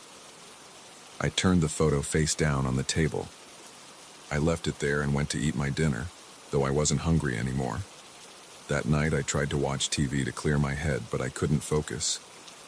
My eyes kept drifting to the coffee table. The photo was face down, but I kept imagining it flipping over on its own. My heart beat hard in my chest. I tried to distract myself with some random show about travel destinations, but it didn't help. I ended up turning the TV off and going to my room. I lay in bed, staring at the ceiling. Around midnight, I dozed off. I had another dream. I saw myself standing in the same foggy field from the photo. The trees loomed in the distance, and the fence was broken in several places. The ground felt cold under my feet. I could hear a faint rustling to my left. I kept turning my head, trying to see what was there. A shape flickered in the mist. It felt large, but I couldn't get a clear look. I started walking faster. The fog pressed around me. My throat felt tight. I tried to call out, but no sound came out of my mouth. I jolted awake, heart pounding. My body was tense. My shirt was damp with sweat. I got up and walked into the living room, half expecting to see the photo floating in the air or something impossible. It was still on the coffee table, face down. I picked it up with shaky hands. I felt a slight vibration in my fingers. My arms tensed. My breath caught in my throat. I brought the photo closer to my face. I could have sworn the surface of the photo pulsed once like a quick heartbeat. I nearly dropped it. My skin tingled from my fingertips all the way to my shoulders. I went straight to my desk drawer and shoved it inside, then slammed it shut. I felt a strong urge to leave my apartment. I threw on a jacket and walked out into the hallway. It was around 2 a.m., and everything felt quiet. The lights in the corridor buzzed faintly. I just stood there, trying to decide what to do. My mind was on that photo. I kept visualizing the broken fence and those shifting trees. The image made my stomach churn. After pacing the hallway for a while, I went back in. My fatigue caught up with me. I dropped onto the couch and slept there with the lights on. I didn't wake up until mid-morning. My back was stiff and my neck hurt. I sat up slowly, rubbed my face, and tried to remember what day it was. It was Saturday. I had no work. I felt relief. I decided I would figure this out once and for all. I grabbed the photo from the drawer and placed it in an old shoebox.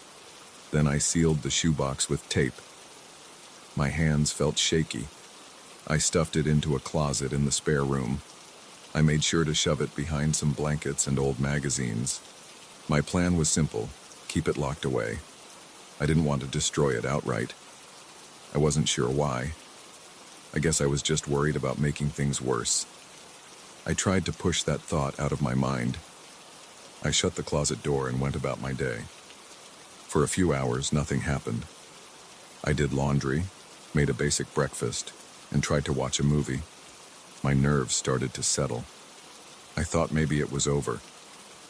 But around early evening, I felt uneasy again.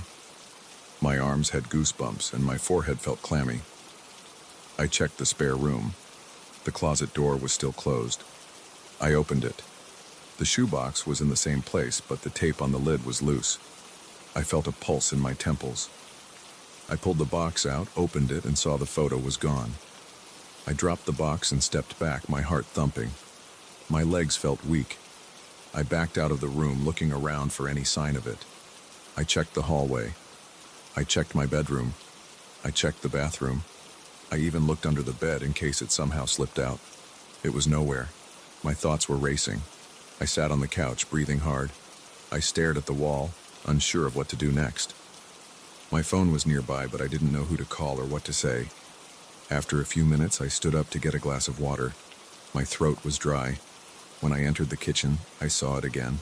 The photo was stuck to the fridge door with a magnet. My pulse pounded in my head. I approached it slowly, my palms cold. The image was different now. The fence looked almost completely broken. The shadows among the trees looked bigger. They had rough outlines that resembled a group of figures. I felt tension in my shoulders. My breathing sped up. I reached out and touched the photo. The surface felt warm, and I thought I felt a slight throb like a slow beat. I pulled my hand away.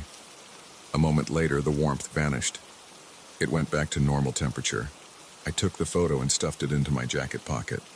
I walked out of the apartment, got in my car, and drove. I didn't have a clear plan. I just wanted to get away from the apartment. The roads were pretty empty that night. The sky was overcast and the streetlights were dull. I ended up driving to a parking lot behind a row of stores. My hands were shaking on the steering wheel. I turned off the engine and stared at the glove compartment. I didn't want to look at the photo again, but I felt drawn to it. I pulled it out of my pocket. The scene looked the same as in the kitchen. The shadow shapes were there, near the tree line. My chest felt tight. I took a few quick breaths. My mind was spinning with questions. I decided I couldn't keep it anymore. I reached into the back seat for a small metal container I sometimes used for tools. I shoved the photo inside and locked it. Then I put the container in the trunk of the car. I stayed in that parking lot for about an hour, not sure what to do next. I tried to calm down. I sipped from a bottle of water and stared out the window. Eventually, I drove to a nearby park. It was almost empty. A few people jogged by, but I kept to myself. I sat on a bench, flipping through my phone aimlessly. I felt uneasy, as if something was still right behind me. My shoulders were sore. My mouth felt dry. I kept hearing rustling leaves, but I saw no wind. When I got home later, I noticed the living room felt colder than usual. I checked the thermostat. It read the normal temperature, but the air felt icy against my skin. I spent that night in a constant state of alert. I wanted to sleep, but I was too wound up. Around 3 a.m., I saw a flicker of movement in the hallway. I jumped up, my pulse pounded in my ears. I switched on the lights. The hallway was empty. I checked the kitchen, the spare room, the bathroom, nothing. I kept telling myself it was just my imagination. Over the next few days, the photo didn't return to the apartment. I started to relax. I didn't have those vivid dreams for a while. I still felt anxious, but the tension was lessening. I told myself it was over. I told myself the photo was locked in the trunk of my car, trapped in that container. I left it there. I drove around with it sometimes, but I tried to forget about it. One afternoon, I parked in the driveway of my building and popped the trunk.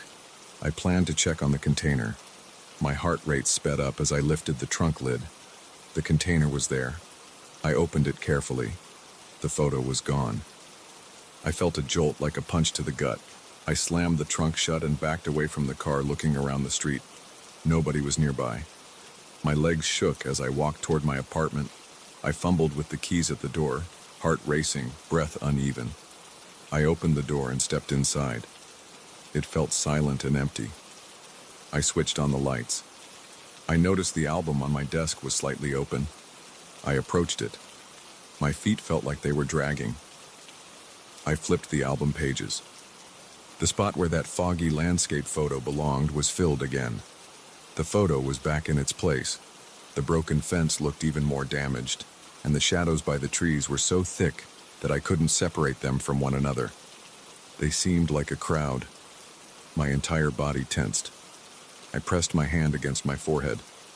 I took a shaky breath. I stood there in my living room, album in hand, feeling a steady pulse from the photo. My heartbeat felt synced with it. My neck muscles were tight. My back ached from the stress. I had no idea what to do anymore. I stared at the shifting details, the destroyed fence, the moving shapes in the trees, the thick mist that seemed to spread wider each time I looked at it. I felt trapped. I felt stuck in a house that didn't feel safe anymore, holding a photo that seemed impossible to escape. I couldn't see a way out. I just kept standing there, breathing hard, waiting for something to change.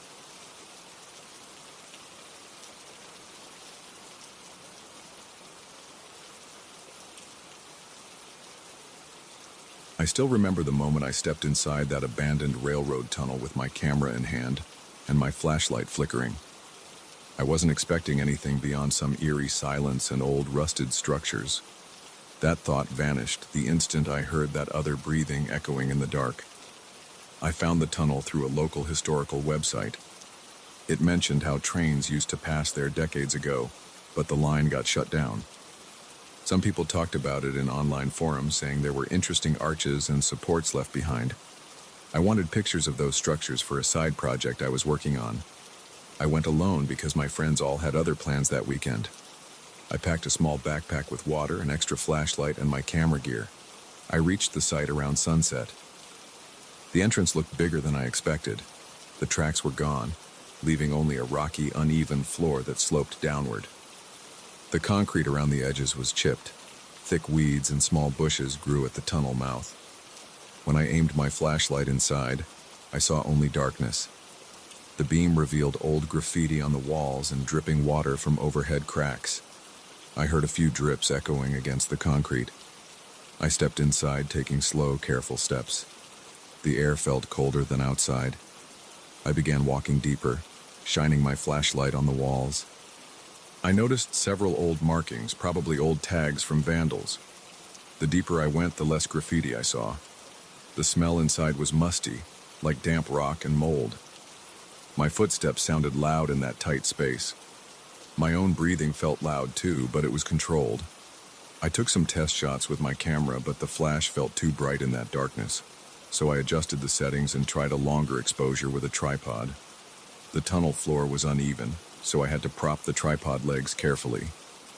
While I was setting up the camera, I paused for a second because I thought I heard something behind me. It sounded like breathing, but I assumed it was just my own echo. I tried to match the pattern with my own inhale and exhale. It didn't match. My breathing was a bit fast from the mild excitement of exploring, but the sound I heard was slow and steady. I told myself it must be a trick of the acoustics. I kept working and ignored it. When I finished that shot and looked at the preview on my camera, I felt a chill run across my neck. I heard the breathing again. It was steady and calm, like someone carefully inhaling and exhaling. I switched off my flashlight for a moment to see if I could see any movement at the far end, hoping I might see a faint silhouette against the gloom. I saw nothing. The darkness felt complete. No light leaked in from outside anymore because I had walked far enough that the entrance was just a distant outline. I stood there for a moment, holding my breath to listen. My pulse thumped in my ears. I heard a drip in the distance. I heard the sound of something shifting on the ground like a light scuff. It didn't come from me. I flicked my flashlight back on and aimed it around in a circle. I didn't see anyone. The walls were rough, with cracks and wet patches. I saw an old maintenance door on one side, rusted and partially collapsed. The floor was strewn with pebbles and some old beer cans. I tried to calm myself, telling myself it could be an animal or just water echoing. Still, I felt uneasy. I moved on, shining my flashlight back and forth at a slow pace. Sometimes I stopped to snap photos of old support beams overhead. I heard steady dripping that came from spots where water leaked through the ceiling. The further I walked, the more the air seemed to cool. My breath formed faint puffs in front of my face. The tunnel walls got wetter. The flashlight revealed long streaks of moisture. At one point, I saw strange streaks that looked like they'd been smeared. I stepped closer and saw they were handprints. They looked fresh, with water droplets still forming around the outlines of fingers and palms. I felt my heartbeat pick up as I stared at those marks. They didn't look like any random stains. They were clearly shaped like hands pressed against the wall.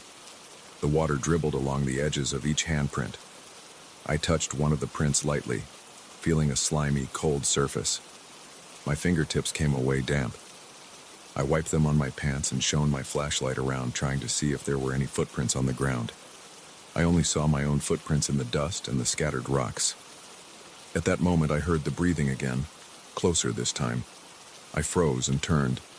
My flashlight illuminated an empty corridor with the same damp walls and uneven floor. My hand shook a little as I moved the beam around. I half expected to see a figure standing there, but I didn't see anything. My mouth went dry. I forced myself to take a deep breath. I reminded myself I was in a dark space. My mind might be playing tricks. Still, the feeling that someone was there wouldn't go away. I decided to keep moving forward, figuring I would reach the far end soon. The tunnel was supposed to be about half a mile long. I kept a steady pace, trying to ignore the occasional soft scuff or echo behind me. Each step I took felt too loud. My backpack felt heavier than usual and the strap dug into my shoulder. The cool air made my face numb. I began to notice a draft coming from somewhere deeper in the tunnel, like a faint breeze pushing out from the far end. I stopped at one point to drink some water. My hand was trembling a bit as I raised the bottle to my mouth. I took a few gulps and listened. That rhythmic breathing sound started up again, and it seemed to come from behind me. I spun around, flashlight raised. Nothing was there. My heart pounded. I told myself to keep moving. A few minutes later, I felt something tap my shoulder. It was a light touch, like a finger poking me. I flinched hard, almost dropping my flashlight. I turned around so fast that I almost lost my balance. I shone the light around. I saw only the wall behind me, with water dripping down its surface. My shoulder tingled where I felt the touch. My first thought was that water might have dripped onto me from the ceiling, but the ceiling above me wasn't leaking at that moment. I felt my pulse racing and sweat formed on my forehead despite the cold air. My flashlight flickered a bit, making a faint buzzing sound. I tapped it with my hand and it stayed on. I forced myself to keep walking, but I moved faster. My footsteps echoed in rapid succession. I turned my flashlight toward the floor and saw old railroad ties here and there. Some were splintered and rotting. I tried not to trip on them. As I neared the far end, I noticed a dim glow ahead. It wasn't daylight because it was already dark outside. It looked like a faint shimmer, but I couldn't identify the source. After a short distance, I reached a wide section. It looked like an old area where workers stored equipment or maybe loaded cargo. The tracks would have gone straight through, but the space opened a bit to each side. The air felt colder in that spot. My flashlight beam slid across something on the left side that looked like a table or a makeshift platform. When I moved closer, I saw small candles, all melted down, arranged in a circle. They were burnt out, but I recognized the dark wax and leftover wicks. The surface beneath them was some kind of old metal sheet placed on top of broken cinder blocks. There were symbols scratched into the metal. I couldn't make them out. They were messy, like someone carved them by hand. Next to the candles, I saw what looked like a pile of small bones. They didn't look human. They might have been from a small animal, maybe a bird. They were placed in a little cluster. The setup looked like an altar. It had an unsettling vibe, especially in that cold, dark environment. I stepped back, feeling my palms sweat. That strange wind started blowing from within the tunnel, causing the hair on my arms to stand up. It was gentle, but cold enough to make me shudder. It carried a damp smell, like old soil. It slipped through my jacket, making me realize just how vulnerable I felt in that place. My breathing was ragged. I tried to steady myself. I aimed my flashlight around, checking all sides. I noticed a few more wet handprints on the walls near that makeshift altar, as though someone had pressed their palms there. I leaned in to look at one. Water trickled down from it, leaving a trail on the concrete. I heard a scrape behind me, like something sliding across the ground. I spun around, and my flashlight caught a glimpse of movement near the altar. It could have been my imagination, but I swore I saw a shape pull back behind a support column. My heart thumped as I stepped closer, shining my light. Nobody stood there when I reached the column. My ears felt plugged from my own pulse. My mouth was dry. I thought about turning back, but I also felt compelled to see if there was another exit, or if I could find a vantage point for more photos. I reasoned with myself, saying I came all this way to get unique pictures. I also wanted proof of that creepy altar. Part of me thought no one would believe me otherwise. I took a few quick photos with my camera, relying on the flash. The bright burst illuminated the area for a split second, revealing the cracked walls and the metal sheet with the melted candles. I heard that breathing again, this time from my right side. I whipped around, snapping another flash photo out of fear. The flash only lit empty space and wet walls. My hands were shaking. I kept walking toward what I hoped was the exit. The tunnel curved slightly, blocking any view of the outside. As I moved along, that breeze got stronger. It blew against my face and rustled the old debris on the floor. Loose pebbles shifted, and scraps of paper skittered across the ground. I shone my flashlight down the tunnel, trying to spot an opening. I couldn't see daylight or the outside. Maybe the exit was sealed off, or maybe I just needed to go a bit farther. I stopped near a jagged hole in the wall that looked like it led into a small side passage. There was metal rebar sticking out. Water dripped down the sides, forming a puddle at the base. I considered checking inside, but it felt wrong. Something about the darkness in that small passage made me uneasy. I decided against going in there. I heard another soft, scraping sound behind me. I pivoted, keeping the flashlight up, half expecting to see a figure. Nothing. My breath came in short gasps as I continued onward. I felt a strong desire to get out of that tunnel as fast as I could. My skin felt clammy, and my boots left scuff marks on the floor. Every small noise in that place made me flinch. My shoulders were tight, and my neck muscles started to ache from tension. I thought about the possibility of someone else being in there, maybe hiding. The idea gave me a chill. I just wanted to find the exit and go home. Eventually, the passage straightened out and I saw a faint glow. I realized it was moonlight, seeping in from the far entrance. The relief that washed over me felt almost overwhelming. I speed-walked toward it, nearly stumbling on loose rocks. As I got closer, I turned around one more time to check behind me. I shone my flashlight across the empty corridor. I saw wet footprints on the ground, but I hadn't noticed them before. They were not the shape of my boots. They appeared narrower, like bare feet. I counted at least 4 distinct prints heading in my direction. I couldn't tell if they came from deeper in the tunnel or from where I stood. My heart hammered in my chest. Then I felt that same tap on my shoulder again, a light pressure on my jacket. I spun around so quickly I almost lost my balance. I shone the flashlight wildly. I yelled out, "Who's there?" My voice echoed a dozen times, bouncing off the walls. I heard no reply, just a dripping sound in the distance. My head pounded. I backed up toward the exit, not turning my back on the darkness. My flashlight trembled in my hand. Once I was within a few steps of the exit, the breeze turned into a colder gust. It pushed me forward.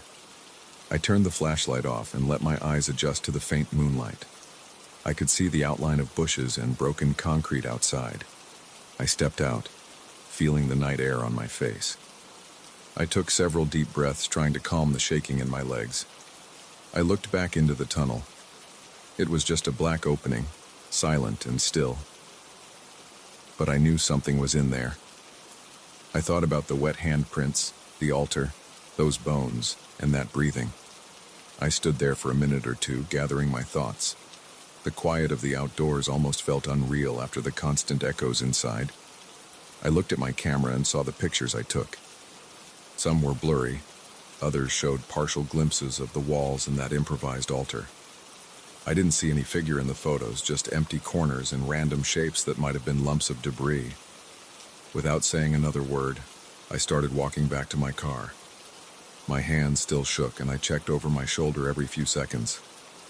When I got to my car, I climbed in, locked the doors, and just sat there breathing heavily.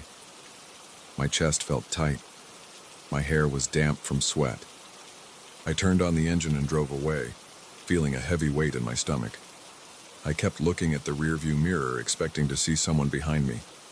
I saw nothing but an empty road. I never found an explanation for that breathing or the handprints. I still have the photographs stored on my computer.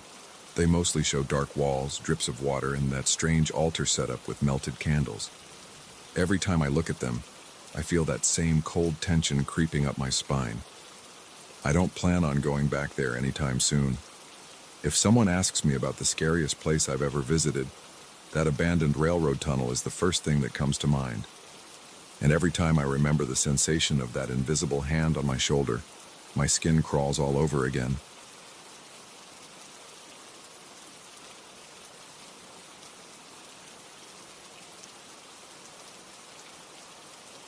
I never expected to feel unsafe in my own apartment.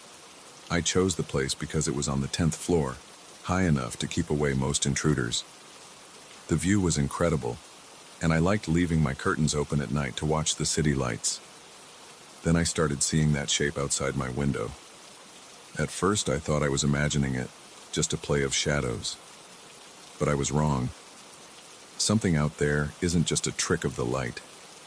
It's real, and it wants to get inside. I moved in about 6 months ago. It's a tall building in the middle of a busy neighborhood.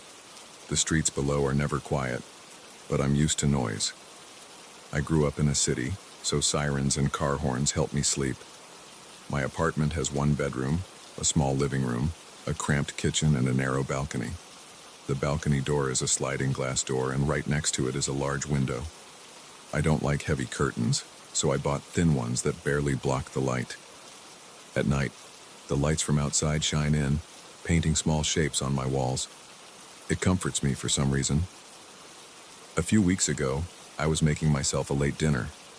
I'd just gotten off work and was still wearing the same button-down shirt and slacks I wore at the office. I remember feeling tired.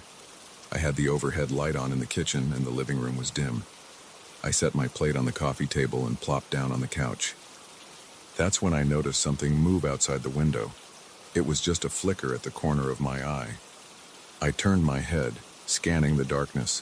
My apartment building faces another tower across the street, but there's a stretch of open air between them, big enough that nobody could stand on a ledge or anything.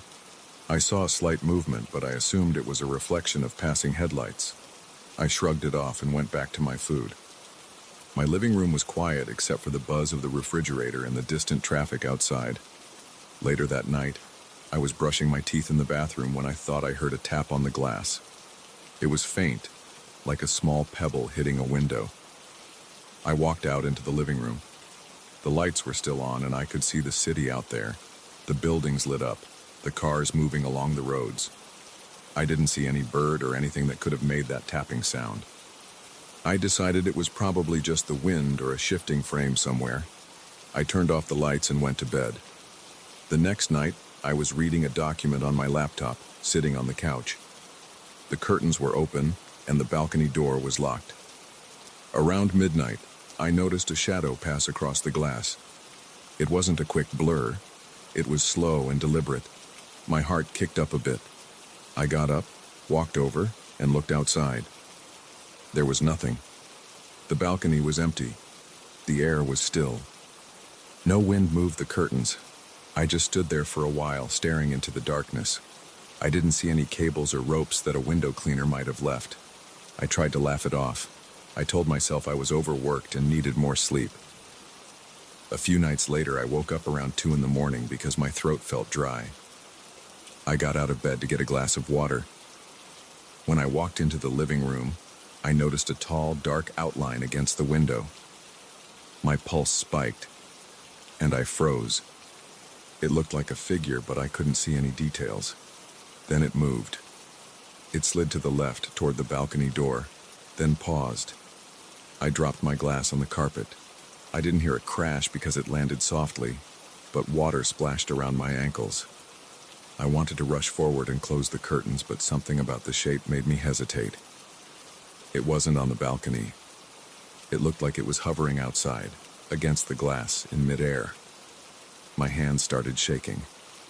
I felt my stomach tighten and my breath caught in my throat. I stayed still, watching. I couldn't see eyes, but I felt like it was staring at me. The shape stayed there for a moment, then drifted off to the right and disappeared. I turned on every light I could find. I spent the rest of that night on the couch with the TV on volume low, trying to keep my eyes open. I dozed off around dawn, and when I woke up, the city was bright, and nothing looked out of place. Over the next week, I grew nervous whenever night fell. The first few nights, I tried to ignore the window.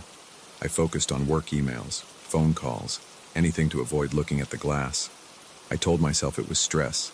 I was hallucinating, but I knew I wasn't. My mind felt clear.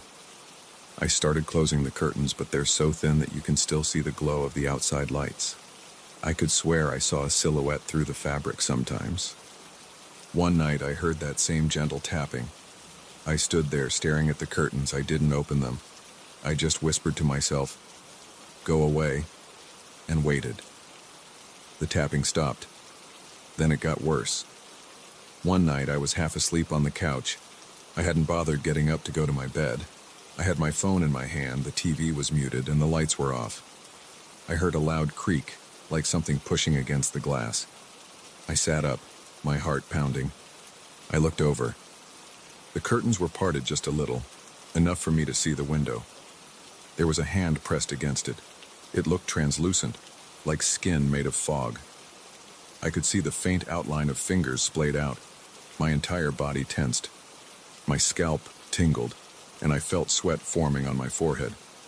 I wanted to yell, but I couldn't make a sound. The hand stayed there, pressed flat against the glass. Then it moved, sliding up, leaving a faint trace of some strange residue. I could see it glisten when the streetlights hit it. I bolted off the couch, flicked on the nearest lamp, and grabbed a heavy book from the shelf.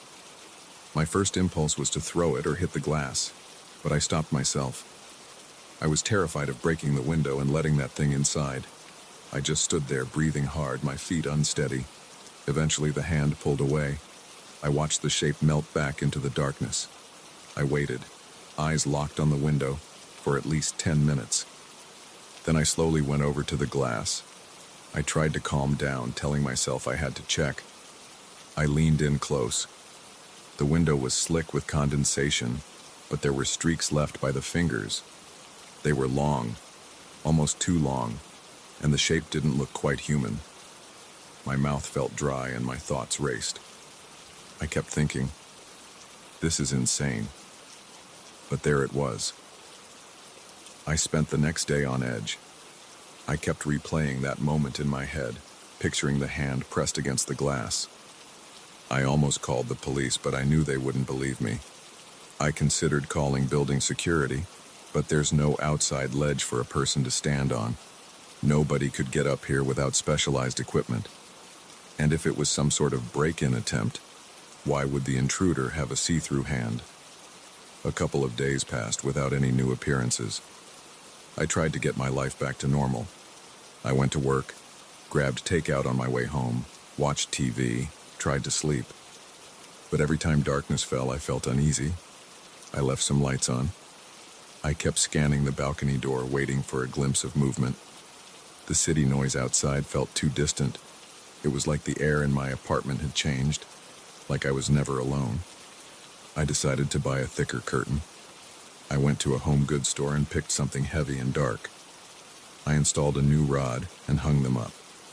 I figured that if I couldn't see out, maybe it wouldn't bother me. That night, I closed them completely. I sat on my couch, laptop on my lap, trying to watch a video. Around midnight, I heard the sound of fabric scraping against glass. It was subtle, like someone brushing a sleeve against a window. My stomach churned. I stared at the curtains. They were still, but I could see tiny movements at the edges, like the fabric was being tugged from outside. My head started to pound. I got up, walked over, and placed my hand against the curtain. I felt a slight pushback, like there was something on the other side pressing forward. I yanked my hand away and stumbled back. My heart raced and my breathing got heavy. I didn't know what to do. I couldn't run. I was in my own home, and it was the middle of the night. I tried to ignore it. I went to my bedroom, locked the door, and put on some music to block out any sounds. I didn't sleep much. I kept picturing that translucent hand pressing through the curtain, maybe finding a way inside. The next morning, I rushed out to work and tried to focus on spreadsheets and emails. It was hard. My mind kept wandering back to what I'd felt. There was force behind that push, like a person leaning their weight against the curtain, but it didn't feel solid. A friend invited me out for drinks after work, and I said yes. I didn't mention any of this to him. He just thought I was stressed and needed to unwind. We sat in a bar, and I had a couple of beers. I almost told him about the weird experiences, but I knew he'd think I was joking or losing it. So I kept it to myself. When I got home, it was late, and I was slightly buzzed. I hoped maybe alcohol would numb my nerves. I turned on all the lights, made sure the curtains were closed, and fell onto the couch. I woke up to a screeching noise. The clock on the wall said 3:17 a.m. The noise came from the window area like nails scratching glass. The hair on my arm stood up. My pulse throbbed in my neck. I turned on the lamp. The sound stopped. My mind spun with panic. I debated calling someone, but who would I call at this hour? I forced myself to stand. My legs felt weak. I crept to the window. The thick curtains were closed. I reached out, grabbed the edge of one, and pulled it aside a tiny bit, just enough to peek out. My breath caught in my throat. The shape was there, pressed so close to the glass that I could see a faint outline of a head and shoulders. The city lights behind it created a slight rim around the form, but everything else looked grayish and transparent. It seemed to shift in the air, as if floating. I let the curtain fall. My chest felt tight. I had no idea what it wanted or why it kept coming back. I stepped away, trying to control my breathing. My mouth felt dry and my fingers trembled. I decided I couldn't keep staying silent about this. I didn't want to move out of my own home, but I was scared to live like this. I needed to know if there was some explanation. Maybe a neighbor with a weird hobby, some kind of drone or a reflection. But deep down I knew that hand on the glass wasn't a drone. It wasn't a trick of light. I grabbed a flashlight from my kitchen drawer. I pulled the curtains back again, this time quickly, shining the beam onto the glass. The shape vanished. I swung the flashlight around, looking for any cables or equipment outside. There was nothing, just empty space and distant city windows. After a few seconds, I closed the curtains and shut off the flashlight, feeling more confused than ever. That morning I tried calling the building manager. I told him I heard strange noises at night, like someone was messing with my balcony. He said I was the third person to mention weird stuff in the last 2 weeks. He didn't have details, but he said others on high floors were complaining about flickering shadows. He shrugged it off, saying maintenance had checked for loose window parts. They found nothing. I decided to buy a small security camera. I placed it on a table facing the window. I set it to record overnight. The first night I left the curtains open, thinking maybe I'd catch whatever it was on video. I barely slept. I kept hearing faint taps on the glass. In the morning I checked the footage. I saw the reflection of my living room. Around 2 a.m., the camera flickered. The screen went static for a moment, then returned. I couldn't see anything outside, just darkness. It stayed that way until morning. No real evidence. I tried again for the next few nights, changing angles, adjusting lighting. The same thing happened. Every time I heard a noise or saw a movement, the camera went fuzzy. It felt like the thing outside knew I was trying to record it. It never appeared clearly. I started feeling trapped, like there was no way to prove what I was seeing. My anxiety got worse. I kept jumping at small sounds. 2 nights ago, I heard the glass crack. Not a big shatter, but a distinct snap. I rushed to the window. There was a thin fracture at the edge, near the frame. The shape was behind the glass, pushing against it. I saw the silhouette of that hand again. My heart pounded. I grabbed my phone, ready to call the police. My thumb hovered over the screen, but I didn't press dial. I knew they'd get here too late. By the time they arrived, it would be gone. And then what would I say? I watched in horror as the fracture spread a little. Then the shape moved back. The pressure eased. The glass stopped cracking. I stepped closer. My arms shook. I could see the faint lines where it had started to split. I pressed my palm against it. The glass was cold. The shape hovered for a moment longer, then faded into the darkness. Now I'm sitting on my couch, the lights on, the curtains drawn. I haven't slept more than a few hours in days. I called a repair service to fix the crack tomorrow morning. I'm scared that if it keeps pushing, the glass will break, and I don't know what will happen if that thing ever gets inside. My stomach twists, just thinking about it. I can't believe I'm stuck living like this, but I have nowhere else to go. Maybe I'll try to stay at a friend's place for a few nights. But I'm worried about leaving my apartment empty. What if it comes inside when I'm gone? For now, I'm here, typing this out. I keep checking the window, even though the curtains are shut. I feel like it's out there, watching me, waiting for another chance. My pulse won't slow down. Every small creak in the walls makes me flinch. I just want to feel safe again, but I can't. Every time I close my eyes, I see that hand. I wonder if it's reaching right now, pressing against the glass, testing it. I wonder if the next time I look, I'll find the window wide open.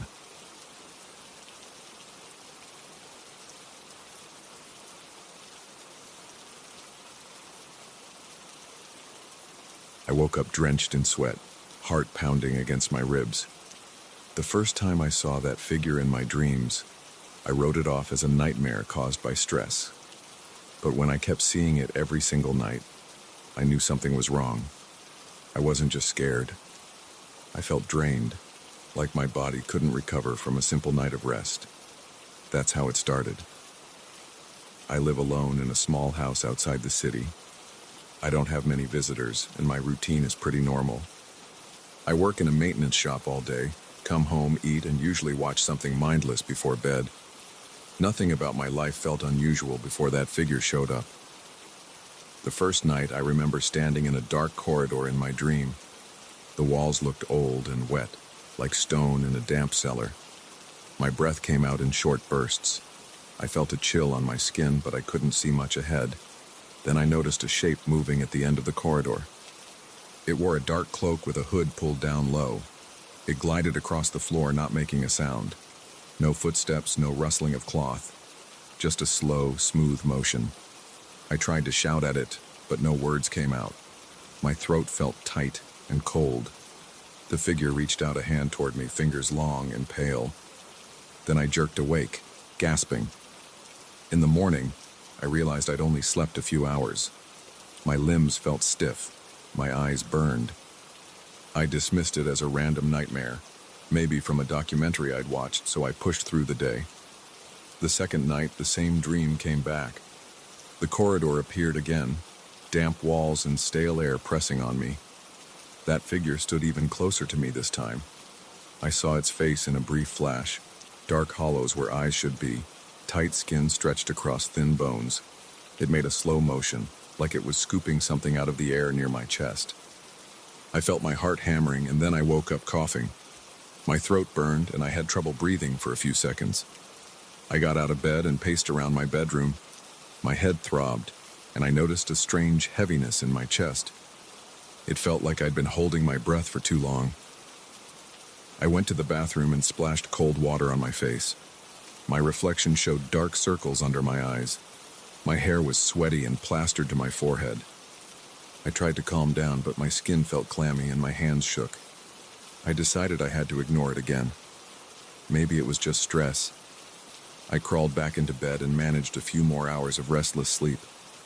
By the end of that week, I knew it wasn't normal.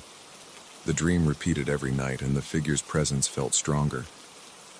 Each time I woke up more tired than the day before. One morning, I almost fell asleep in the shower. Another day, I nodded off in my car during my lunch break. My coworkers noticed I wasn't myself. I looked pale and seemed distracted. I told them I was dealing with insomnia, which wasn't far from the truth, but I left out the details about the figure. I didn't want to sound crazy. No one likes to admit they're scared of something that only exists when you close your eyes. Then I started finding small pouches around my house. The first one appeared in the hallway, near the front door.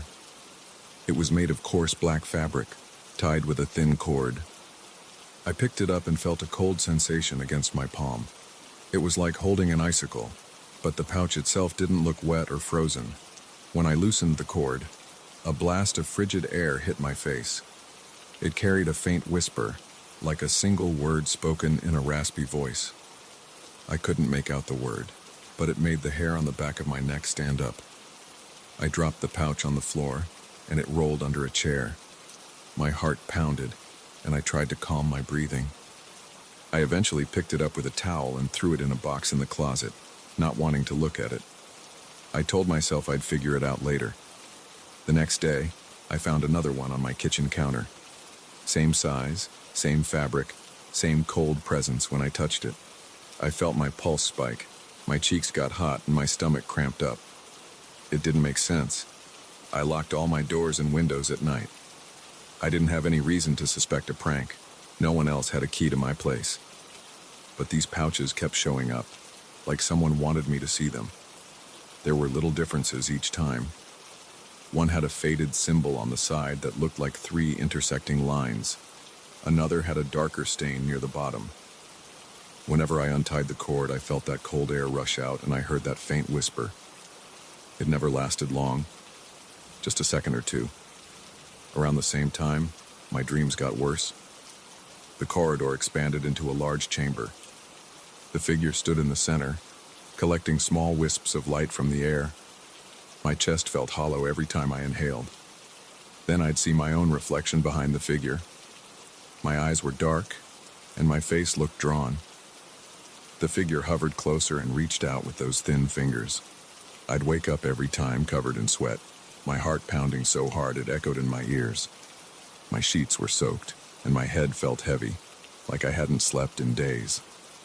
My muscles ached and my thoughts felt slow. I needed answers. I started searching online for anything about mysterious figures in dreams, pouches that emit cold air, or anything that resembled what I was experiencing. Most results were about fictional stories or myths. I spent hours sifting through random websites reading about shadow people, dream demons, and ancient spirits. One night I stumbled on a reference to something called the Collector of Sighs. It was buried in a forum about folklore. Someone mentioned an old story where a dark figure fed on human despair. This figure apparently roamed between different worlds, slipping into people's dreams to harvest their fears and pains.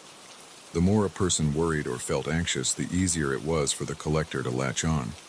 The post was short, and the comments didn't add much. But that name stuck with me, the collector of sighs. I tried to push it out of my mind, but over the next few days I noticed more similarities. The forum described small cloth pouches that this entity used to store the essence of hopelessness. The pouches were always cold to the touch, and opening them released trapped remnants of fear. My chest tightened when I read that. It felt too close to my experience to be random. After I finished reading, I felt a cold sweat on my forehead. My hands trembled as I shut my laptop. I struggled to catch my breath as if I'd run a mile. I tried to stop worrying about it, but each night the dream continued. I saw the figure gather something from the air, something that shimmered faintly. It would reach into that space where my chest was in the dream and pull out a thin vapor. I felt my lungs spasm and my throat burn. Then I'd wake up feeling exhausted. I started chugging energy drinks at work just to stay awake. I snapped at my boss once for asking if I was okay. My shoulders stayed tense all day and my back ached. More pouches appeared in my house, tucked under my bed near the bathroom sink, and even next to the couch in the living room. Each one gave me that same jolt of cold when I touched it, and they all made that quiet, whispered sound when I opened them. Sometimes it sounded like a wheeze. Other times it was a sharp gasp. It never lasted more than a second, but it made my heart race every time. I kept collecting them in a cardboard box in the corner of my closet, unsure of what else to do. One night, I fell asleep on the couch. I dreamed of a huge chamber again, the walls covered in dark stains. The figure stood there, but this time, it turned its head to look directly at me. I heard a low hiss and my vision blurred. My legs felt weak. I dropped to my knees in the dream. The figure stretched out a hand toward me, and I felt a pulling sensation in my chest as if something was tugging at my lungs. My eyes watered, and my arms shook. I managed to force myself awake by wrenching my body to the side. When I opened my eyes, I was on the floor, my face pressed against the carpet. I gasped for air, sweat dripping down my temple. I decided to talk to someone, but I wasn't sure who would believe me. I don't have close friends in my area, and my family lives across the country. I didn't want to call a doctor and say, I have a dream demon draining my energy. They'd probably prescribe pills or send me to a therapist, so I researched on my own. I read anything I could find about ancient spirits, dream entities, and ways to break contact. Some articles suggested rituals, chanting, or prayers. Others recommended focusing on positive thoughts and ignoring the entity to starve it of fear. But my fear was real, and my exhaustion was even more tangible. I tried blocking my mind before sleep. I turned on loud music, watched mindless videos, and tried to distract myself with basic chores. But every time I closed my eyes, my thoughts drifted to that figure. I dreaded the moment I'd see it again. Even sitting at my desk at work, I'd get flashes of memory from the dream. My hands would shake, and I'd drop whatever I was holding. I felt an ache in my chest, like an emptiness right in the center of my ribcage. Then I noticed something else. The pouches weren't just appearing randomly. They seemed to show up after I had an especially anxious day. If I came home stressed about a problem, I'd find a new pouch on a table or a chair. It felt like the collector was feeding on my anxiety, collecting bits of my dread in these small sacks. Every time I opened one, I heard my own sharp intake of breath, like it captured my gasping from the dream. My nights got worse. I tried staying awake as long as possible, forcing myself to watch the same shows on repeat. My eyes burned, and my head felt foggy. Around 3 a.m. I'd pass out. I'd wake up hours later, either on the couch or slumped over at the kitchen table. I always woke up with that deep sense of fatigue, like I hadn't slept at all. My heart pounded every morning as I tried to steady myself. My mouth felt dry and my limbs felt heavy. I started talking to myself, trying to coach myself into some kind of defensive mindset. I'd say things like, "It's not real," or "This thing can't hurt me if I don't let it." But those words felt hollow. The next time I fell asleep, the corridor or the chamber would appear, and the figure would be waiting. Its presence felt more solid, like it had weight and substance.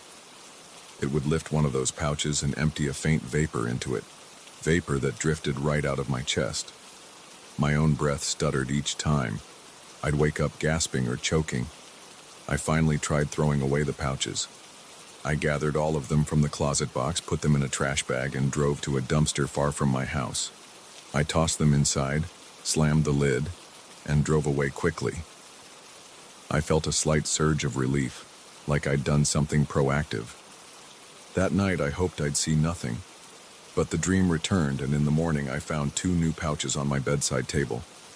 I almost screamed out of frustration.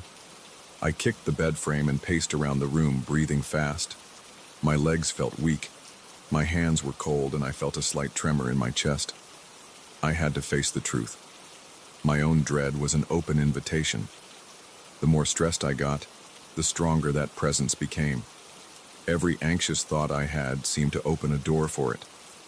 I realized that the name Collector of Sighs was literal. It thrived on my gasps, my fearful breathing, my sighs of despair.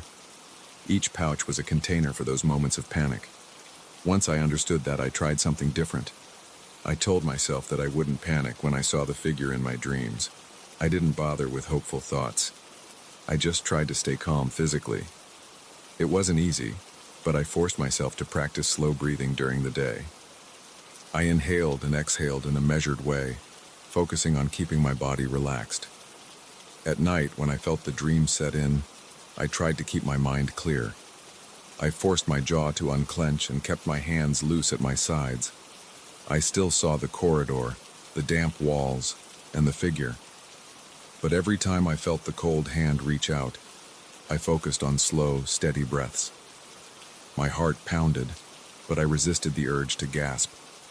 The figure moved closer, but I just stared at it without letting myself flinch. Over several nights, it seemed to make a difference. I still woke up tired, but not as drained as before. The pouches stopped multiplying. I only found 2 or 3 more, and then they seemed to vanish altogether. My body was still tense, but I felt a slight improvement each morning. The corridor in my dream stayed the same, but the figure no longer stood in the center. Sometimes I only saw it at the edges of my vision, floating in the corner.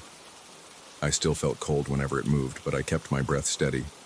My chest felt tight, but it didn't burn. I'm not free of it yet. I still sense that presence around me, especially at night. Sometimes I hear a faint whisper from the closet, where I once stored those pouches. Occasionally I see a black shape at the edge of my peripheral vision when I'm brushing my teeth. My heart still races, but I try not to let it break into full panic. I haven't found a new pouch in a few days, which feels like progress. I don't claim to understand this thing fully, but I know it won't leave if I just give in to terror. My only option is to keep my composure. I won't pretend I'm calm about all of this. I get jumpy when the lights flicker. I keep a flashlight by my bed, and I've stopped sleeping with the door shut. But I'm still here, and I'm trying. I'm hoping that by not giving the Collector of Sighs what it wants, I can slowly push it back to wherever it came from. My body aches from lack of proper sleep. My vision gets blurry sometimes, and I still feel chills on my skin late at night. But I'm not giving up. I don't know if it'll stop appearing in my dreams completely, or if I'll have to live with this presence for the rest of my life. All I can do is control my own reactions and keep my breathing steady. That's where I stand right now, fighting to keep this thing from feeding on me any further. It's a battle I face every time I close my eyes.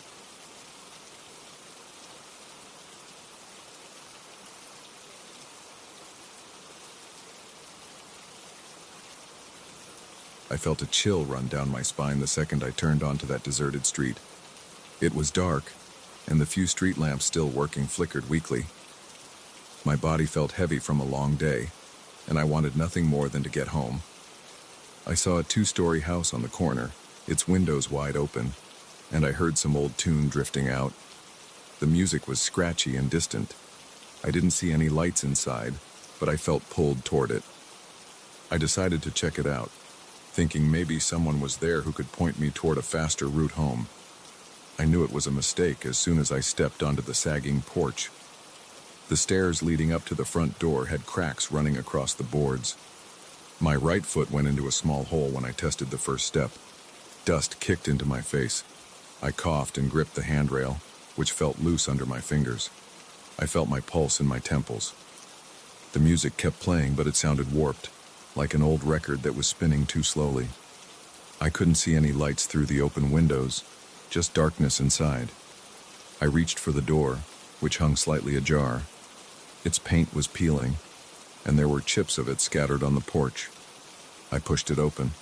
The hinges screeched in a high-pitched tone, like they hadn't been oiled for years. The moment I stepped through, a strong gust of air rushed past me, and the door slammed shut behind me with a loud bang. My heart lurched. I spun around and yanked the handle, but it wouldn't budge. I stood there in the dim entrance hall. The floor creaked under me, and then the wood sank a little. I jumped back as part of the board cracked. I didn't fall through, but my legs sank about halfway down. I pulled it free, breathing hard. The house smelled like stale air mixed with rotting wood. The old tune was louder inside. I couldn't tell where it was coming from. It echoed in the corridors, almost like it came from every wall at once. I tried to calm down by taking slow breaths.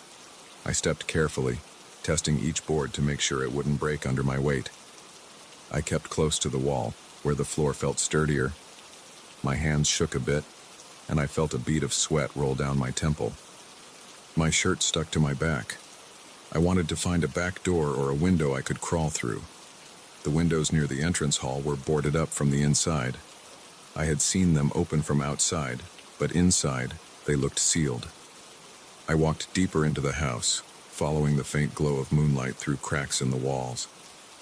My footsteps echoed strangely, as if the space was larger than it appeared.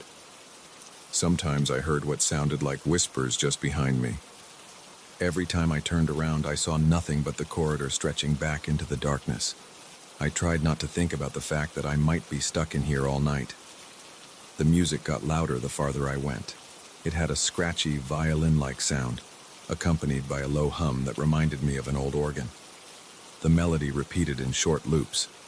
There was no change in tempo or rhythm. It was the same series of notes over and over. My nerves felt raw. I noticed my hands clenching and unclenching like my body was on high alert. I came upon a stairway in the hallway. The banister was missing in places and each step looked uneven. I stopped at the base of the stairs and listened. I heard voices, but they didn't sound like any normal conversation.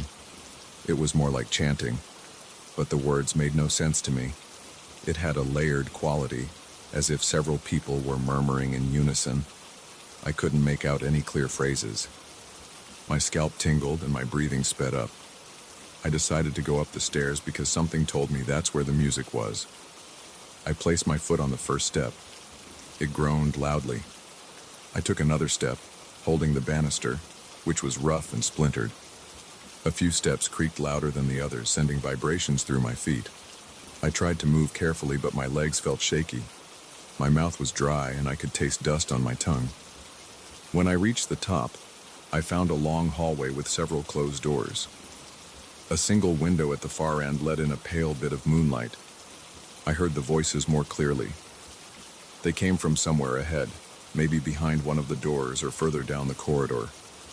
The music continued, that same loop, but now it sounded more distorted. I noticed my pulse pounding in my ears. I walked to the first door on my right and rested my hand on the doorknob. It felt cold. I turned it slowly and pushed the door open with my foot. The hinges squeaked, and the music got louder for a moment, then faded again. The room was dark, but I could see it was empty except for a few pieces of broken furniture.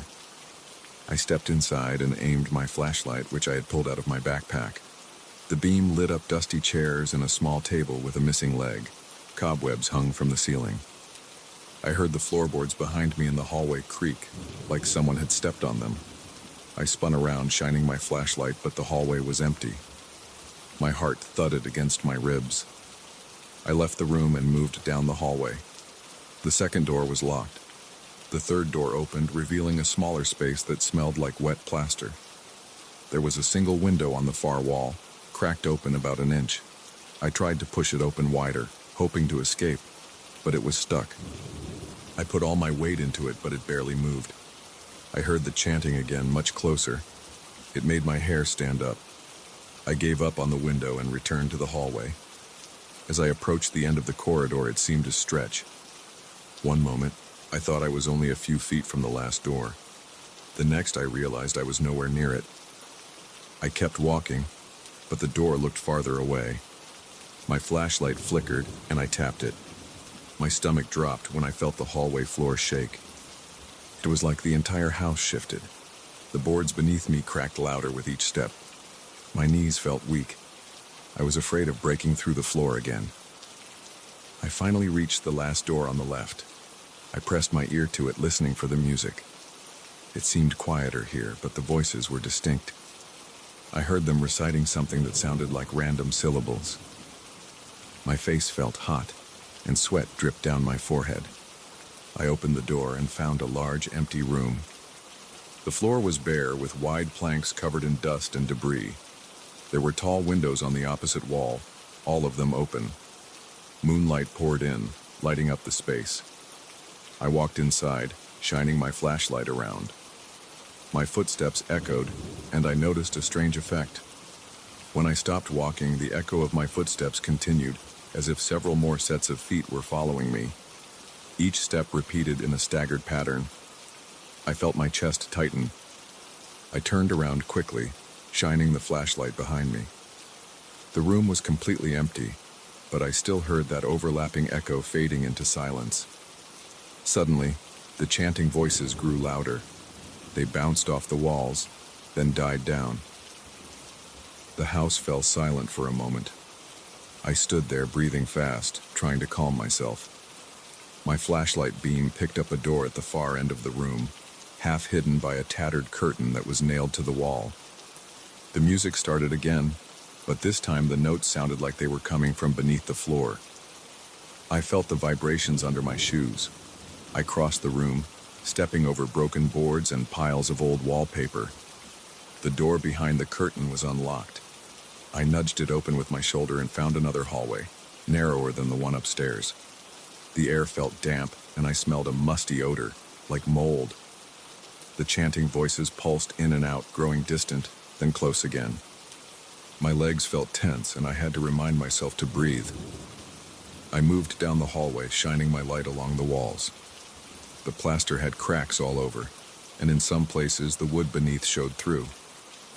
I passed a door on my right, tried the knob, and found it stuck. I yanked hard, and it sprang open. Inside, I saw a small storage room lined with shelves. Most of them were empty. I spotted a few glass jars with something dried inside them, maybe herbs or leaves. I didn't look too closely. The smell in there was stronger, and it made me gag. I closed the door and kept walking. The hallway ended at a stairwell going down. The steps looked more solid than the ones at the front of the house, but I could barely see beyond a few feet. The music was definitely coming from below. The chanting was louder as well. I considered turning around, but I remembered the front door was jammed. Maybe there was a back door downstairs. As I descended, I felt the temperature drop. My skin prickled and I shivered. My breathing echoed in the stairwell. I held onto the damp railing, keeping my flashlight pointed ahead. The steps led me to a lower floor I hadn't noticed from outside. It must have been some kind of basement level. The floor was made of stone. My shoes scraped against it, sending small echoes along the corridor. Down here, the walls were plain concrete, some sections covered in moss. Water dripped somewhere, creating a soft plop every few seconds. The chanting rose again, sounding as if it came from just around the corner. My stomach felt tight, and my shoulders ached from tension. I didn't want to walk around that corner, but I couldn't stop. The idea of staying in that stale corridor, listening to those distant voices, felt worse than moving forward. I turned the corner and saw a long, rectangular space. It might have been some kind of storage area or workshop at one point.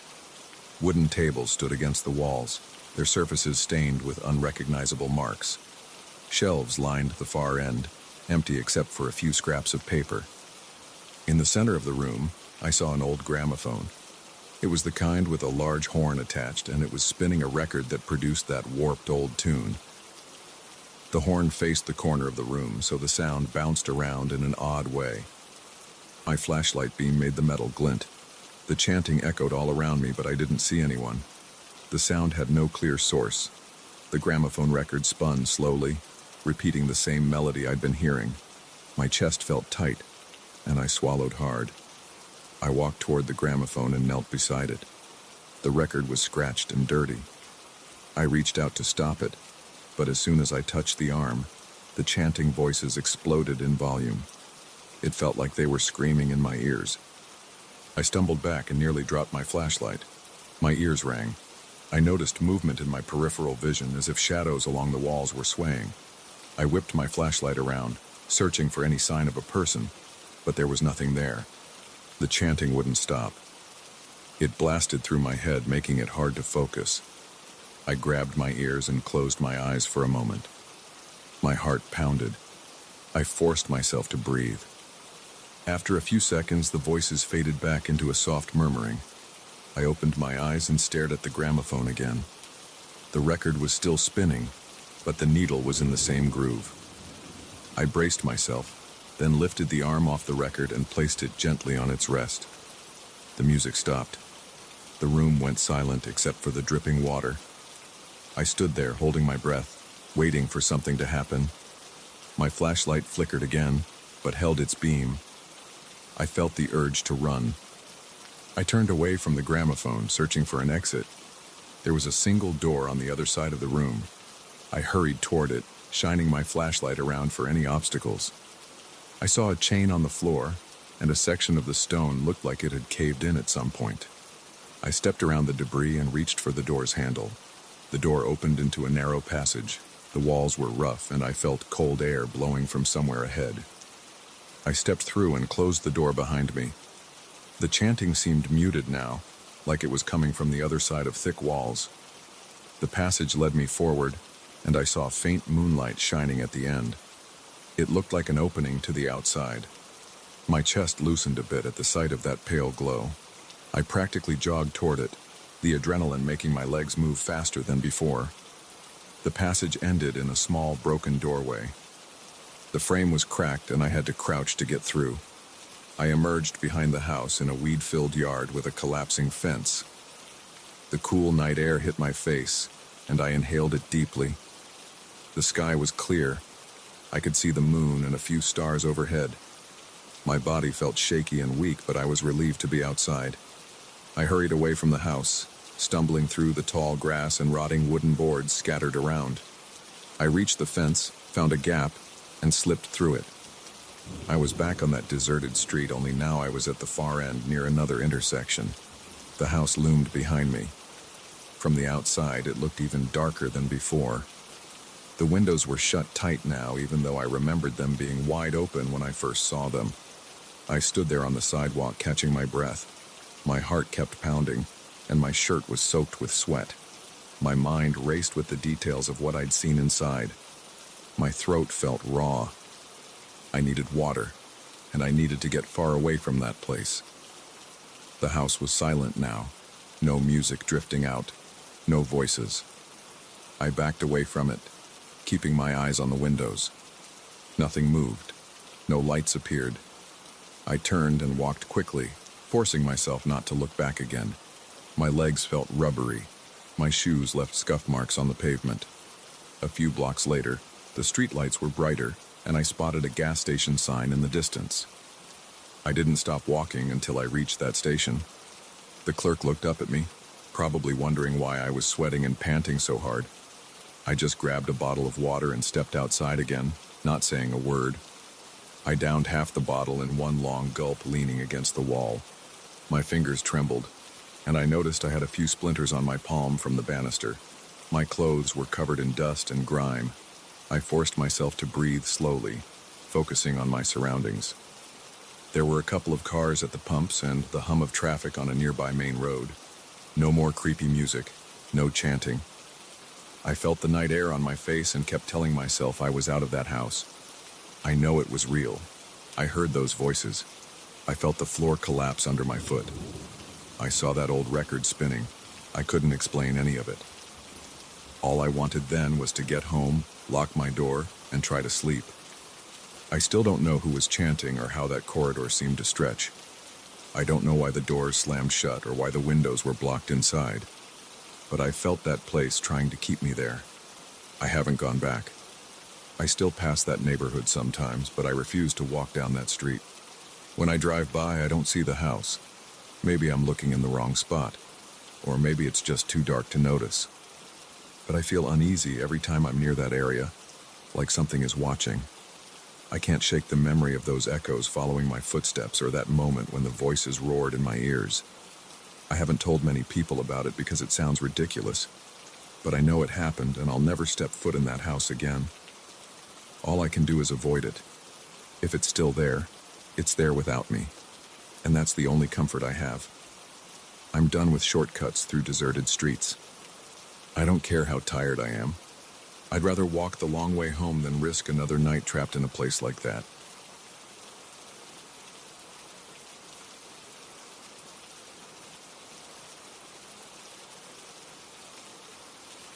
I walked into that basement with my heart beating hard.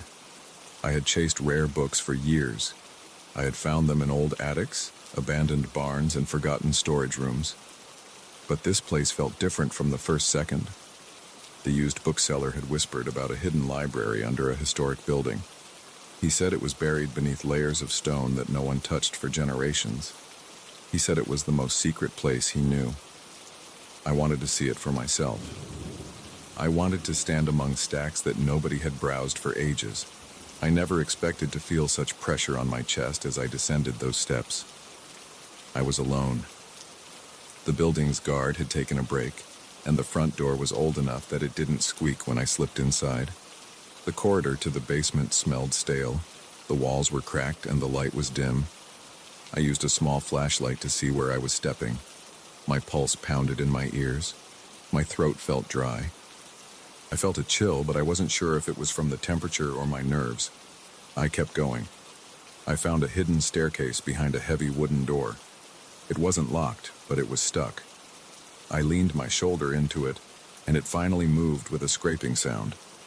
Behind it, I saw stone steps covered in dust. The edges crumbled when I tested my weight on each step.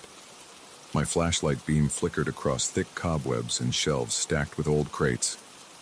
A few crates had rotted lids, and I saw strange shapes inside, like broken glass lamps and twisted metal stands. The air had a bitter taste. I felt it catch in my nose. I moved quietly. I didn't want anyone to hear me, even though nobody seemed to be around. My breath felt tight. Every time I exhaled, I heard the echo. I reached the bottom of the stairs and saw a low passage that led to another door. This door looked older than the first one. It had iron hinges and a greenish patina on the knob. I turned the knob and it opened without a sound. I stepped inside a large room and paused. My flashlight picked out rows of shelves. They stretched from wall to wall, with narrow aisles in between. I saw heavy tomes. They were covered in layers of dust so thick that I almost coughed just from walking near them. I tilted my flashlight to see how far the room went. The beam faded into darkness in the back. There had to be hundreds of books here. My hands shook a little. I love books, especially rare ones. I wanted to look at every spine and see if I recognized any of the titles. But as I stood there, I felt something. My chest felt tight again. The air felt heavier. I tried to swallow, but my throat was scratchy. I turned off my flashlight for a moment to listen. The room was silent. No drips, no footsteps overhead, no outside noise. It was dead quiet. I turned my flashlight back on and stepped between two tall shelves. The books here looked ancient. Some had covers made of thick leather with strange symbols pressed into them.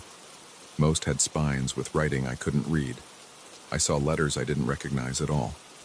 I passed my hand across one cover and felt the dust coat my fingertips. The dust smelled old and a bit sour. I wiped it on my pants and kept moving, shining the flashlight on each book.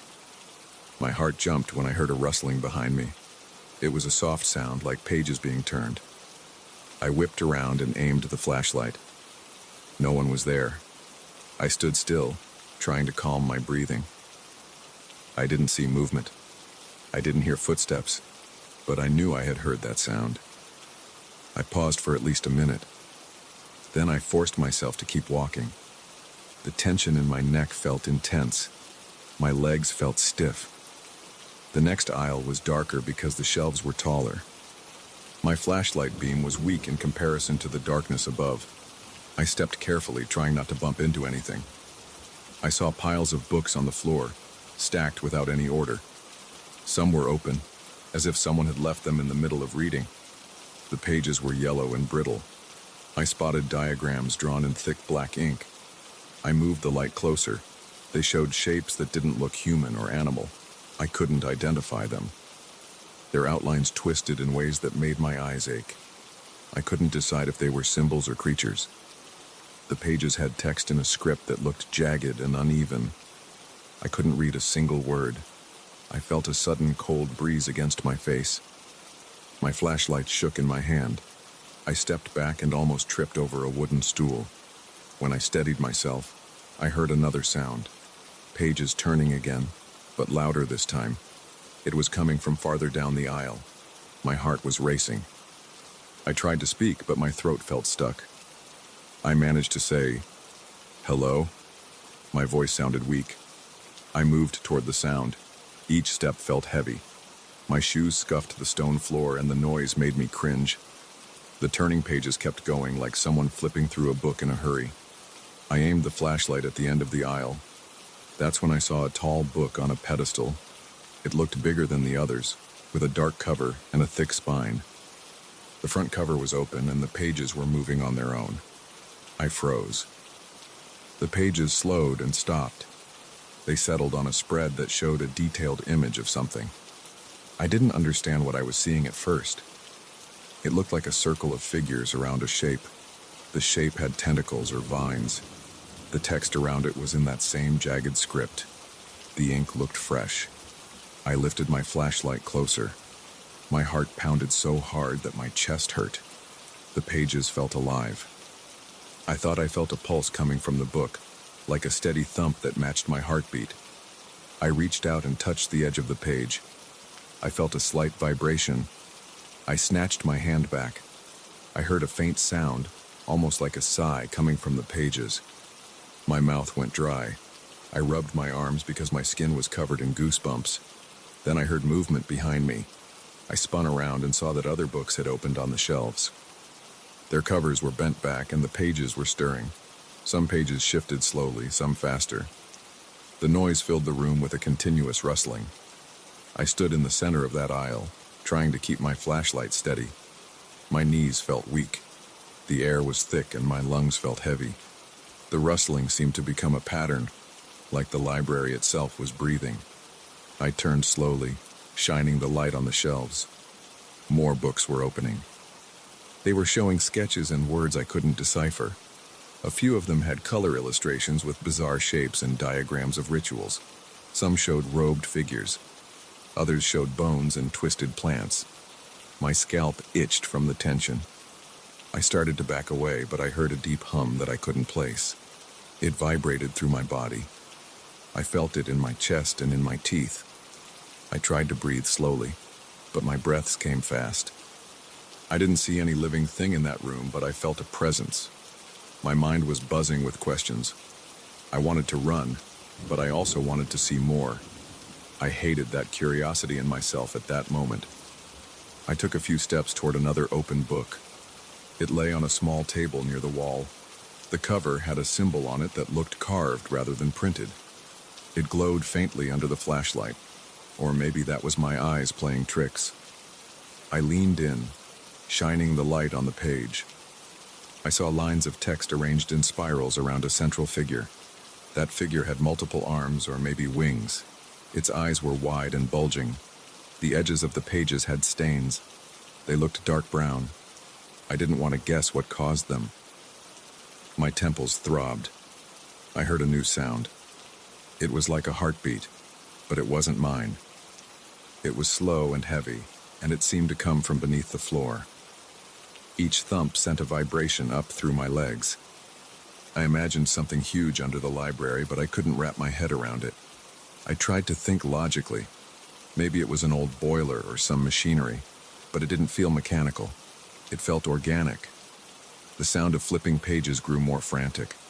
Books around me were opening and closing in a random sequence. I saw one book slam shut on the edge of a table. The impact made a dull thud. Another book's pages fluttered so fast that the edges blurred in my flashlight beam. My ears were ringing. My chest felt tight, and I realized I was holding my breath again. I forced myself to inhale, but the air smelled thick and musty. It scratched at my throat. I began to feel dizzy. My vision blurred, and I stumbled back against a shelf. My shoulder struck a corner, and I felt a jolt of pain. I clenched my teeth. Books above me shifted. A few slid off the shelf and landed near my feet. I watched them fall, almost in slow motion. They hit the floor and sprang open.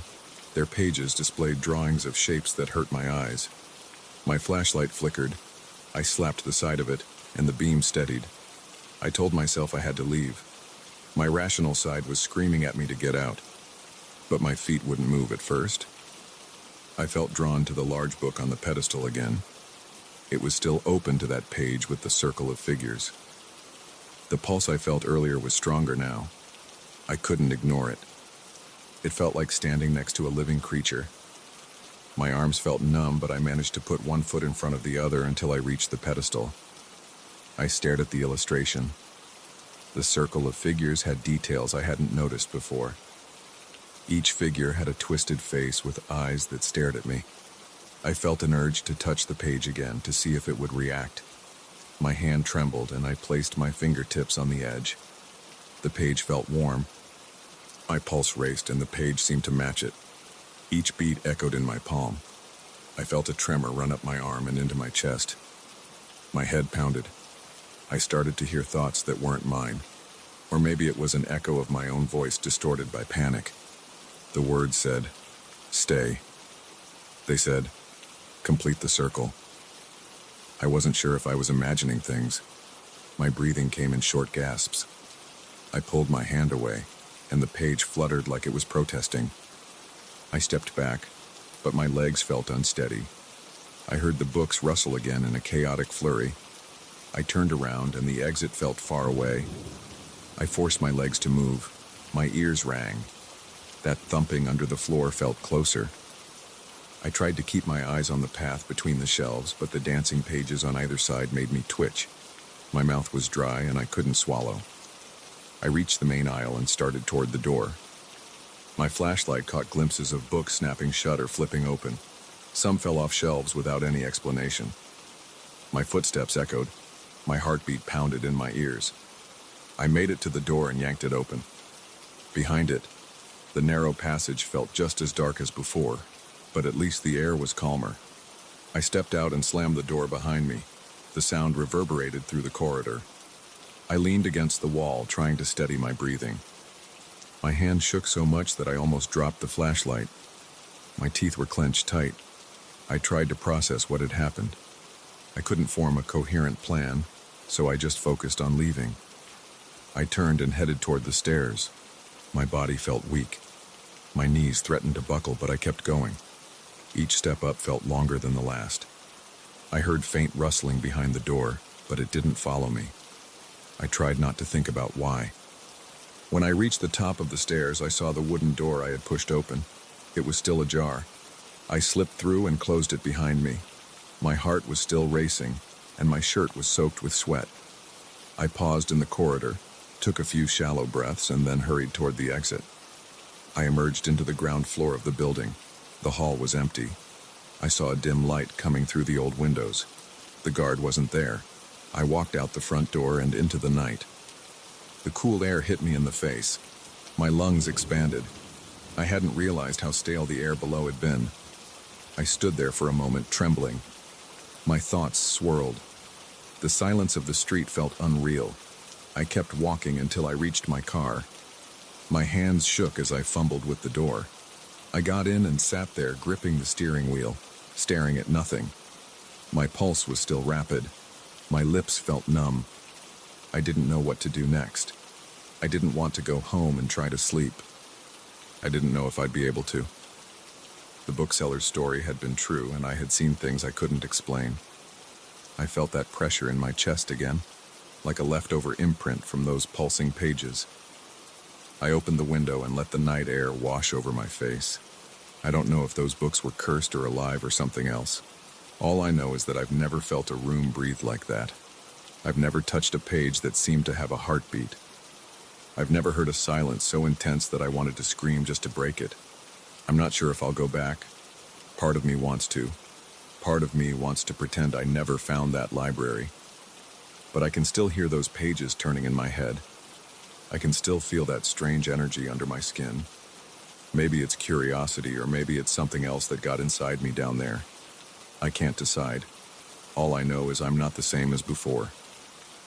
I drove away and didn't look back.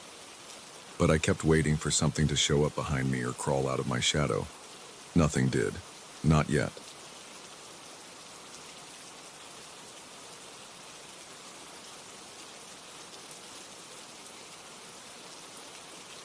I never thought I'd feel uneasy in my own home.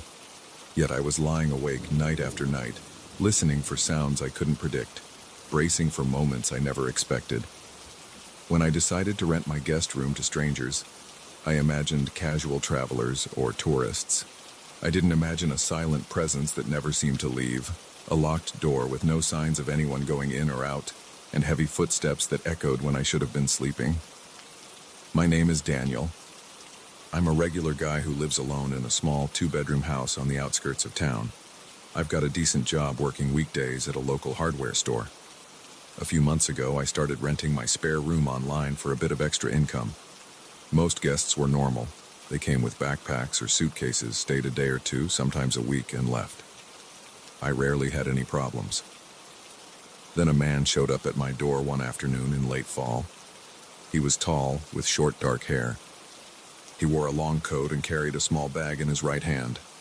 I didn't notice anything strange about him right away, except for the fact that he didn't give me a name. He handed over the rental fee in cash and avoided eye contact. His voice was low and controlled when he said he would be staying for 4 nights. I just nodded. I asked if he needed anything, and he shook his head once without saying a word. It felt awkward, so I tried to break the tension by mentioning the Wi-Fi password and how the front door locks worked. He mumbled that he understood. I led him to the guest room. The room was small but comfortable. A twin bed, a small desk, and a wooden chair. Everything was clean. I saw him toss his bag on the desk. He gave a quick glance around. He still hadn't told me his name, but I didn't want to push. I just said, "Let me know if you need anything," and left him to settle in. I remember standing in the hallway for a moment, expecting to hear him move around, open a drawer, or even cough, but there was only silence. It was strange. Usually guests shuffle their stuff or ask about food options, but he didn't. By dinner time, I realized I hadn't heard him leave the room, and I hadn't heard a single sound from inside. The door was shut tight. I didn't want to seem intrusive, so I decided not to knock or call out. I fixed myself some leftovers in the kitchen and ate while checking my phone. I kept looking at the clock, expecting the door to open. It never did. I went to bed around 11. The corridor light was still on, and the guest room door was closed. I assumed the guy was asleep. Usually I wouldn't worry, but the lack of any noise made me uneasy. My bedroom is right across the hall, so it's easy to hear footsteps or doors opening. That night, everything was too quiet. I didn't sleep well. At around 2 a.m., I woke up to a scraping sound that cut through the silence. It sounded like furniture being dragged across the floor. It came from the guest room. Then I heard footsteps, heavy, slow. It kept going for a few minutes. I stared at the dark ceiling, trying to make sense of it. My first thought was that maybe he was rearranging the room or something. But who does that in the middle of the night? My stomach felt tense. My mind raced. I imagined him pushing the bed or the chair around, but why? I listened until the noise stopped. Then I heard nothing else for the rest of the night. I eventually fell back asleep, though I had weird dreams about the furniture in my house being flipped upside down. When morning came, I got out of bed early. I wanted to see if the guest room door was still closed or if he'd left. The door was closed, just like before. No sign of him. I didn't hear any movement inside. Part of me wanted to knock, but I felt a nervous pressure in my chest that held me back. I went to work and tried to distract myself. When I got home in the late afternoon, the situation was the same. The door was shut and there was zero sound coming from inside. My curiosity was getting stronger. Normally, I'd check in with a guest to see if they needed clean towels or if everything was okay. This time, I hesitated. Something about that silence made me cautious. I ended up making a quick dinner of scrambled eggs and toast. I lingered in the kitchen, hoping the smell of food might bring him out. He never showed. That second night was worse. I went to bed around 10, once again noticing the guest room door was exactly where it had been all day, closed tight. Around 1 a.m., I heard dragging noises again. My chest tightened. I couldn't stay in bed. I got up quietly, walked to my bedroom door, and opened it a crack. The hallway was dimly lit by a nightlight near the floor. The sound was louder there, like a piece of furniture scraping against the wall. Then a loud thump. It made my heart pound. I stood there watching that closed door, expecting it to fly open. It didn't. The noises lasted a few more minutes, then stopped all at once. No more footsteps, no more dragging. Everything was silent. I waited, leaning against the doorframe, breathing a little too fast. My mind started racing through possibilities. Maybe he was shifting the bed around to be closer to the window or the heater. Maybe something fell, and he was struggling to move it back. But it felt too tense. Most people would at least come out and say, "Sorry for the noise," or something. The next morning, I was determined to at least knock on the door. But before I could, I found a small piece of black cloth in the hallway. It looked like it came from a torn jacket pocket or something similar. I picked it up and held it. It was coarse. I realized it was in front of the guest room, like it had slipped out from under the door. I bent down and listened for any sound. Nothing. I felt shaky. My mouth was dry. I knocked softly. No answer. I waited 10 seconds. Knocked louder. No response. I said, "Hey, you all right in there?" Silence. I tried the knob. It was locked. The door didn't budge. I stood there feeling a little sweat on the back of my neck. This was too weird. I thought about calling a locksmith or even the cops, but I wasn't sure if that was justified. He'd paid for 4 nights, and it was only the second morning. Maybe he just liked to keep to himself. Then again, the nighttime noises bothered me. I told myself I'd give it another day. If nothing changed, I'd call someone. At work, I couldn't concentrate. My thoughts stayed on that locked door. My boss noticed I was distracted, but I just blamed a headache. When I got home, the door was still locked and nothing looked different. The small piece of cloth I'd left on the kitchen counter was still there. No sign of him stepping out to grab it or anything else. I made dinner and kept my eyes on the hall. I felt like a guard on patrol. The door stayed closed. I ended up falling asleep on the couch around 9:30 with the TV still on. Sometime after midnight, I woke up to the sound of heavy footsteps overhead. That was strange because there's no second floor in my house. It was more like something was crossing the roof or in the attic. But I don't have a proper attic either, just a small crawl space. My heart started hammering. I turned off the TV and listened. It stopped. I forced myself to go to my bedroom. I left the hall light on because I didn't want total darkness. I shut the bedroom door and locked it. That was something I never did before, but it felt necessary. I got into bed fully dressed. My body felt tense and my mind was alert. I heard the house settling, a few clicks and creaks, but no obvious footsteps. Eventually, I drifted off. Then I snapped awake to the sound of my bedroom door handle turning. The lock clicked. The door hinges gave a long, slow creak as it opened. My heart went from 0 to 100 in a second. My throat closed up. I couldn't see much because I hadn't turned on my bedside lamp. There was just a faint glow coming from the hall. The door was opening inch by inch, and I saw a shape behind it. I froze. I didn't know what to do. My hands gripped the sheets and my body felt cold. I heard slow, heavy footsteps on my bedroom floor. Then I heard breathing. It was deep and raspy. like it came from someone who'd just run a mile or was having trouble breathing. My chest felt tight with fear, but I kept my eyes on that figure. It moved closer, one footstep at a time. I whispered, "Who's there?" My voice shook. There was no answer, only that rough breathing. I felt the hair on my arms stand up. Every muscle in my body wanted to jump up and defend myself, but I was paralyzed by fear. I reached for my phone on the nightstand, but my hand was shaking so badly I almost knocked it over.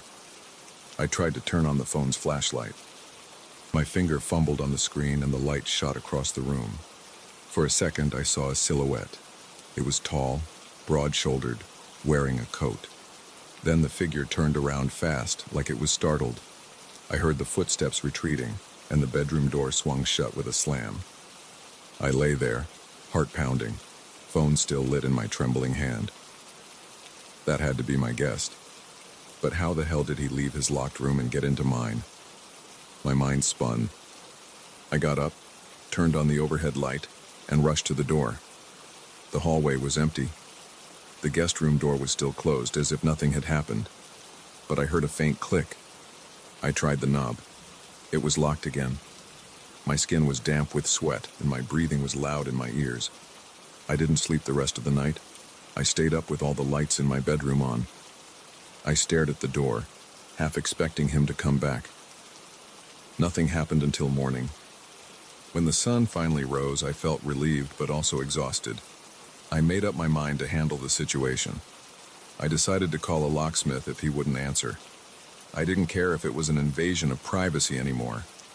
I wasn't going to let someone roam my house at night without explanation. I pounded on the guest room door around 7 in the morning. My voice was firm. I said, "Hey, I need to talk to you right now." No answer. I tried again, louder.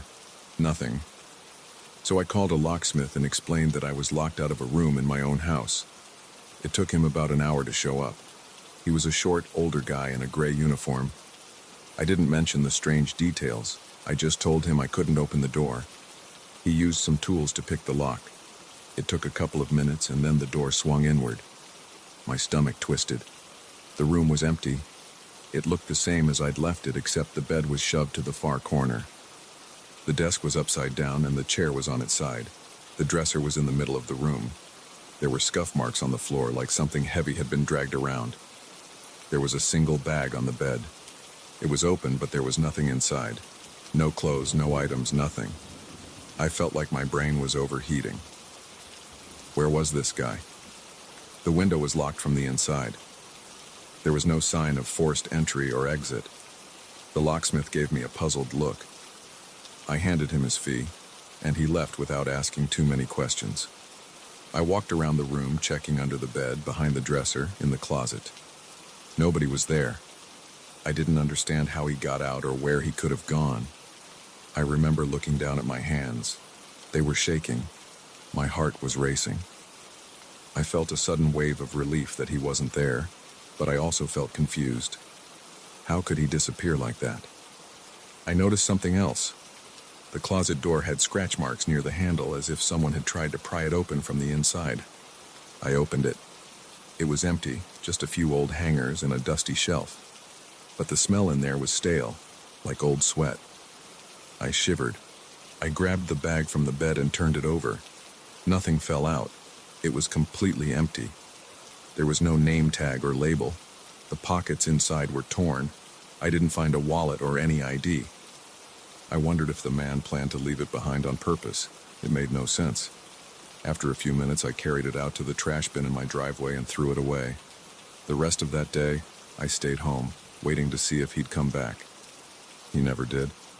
I still don't know how he left that room or how he walked into my bedroom at night. I changed the locks on my front and back doors. I nailed the guest room window shut from the inside.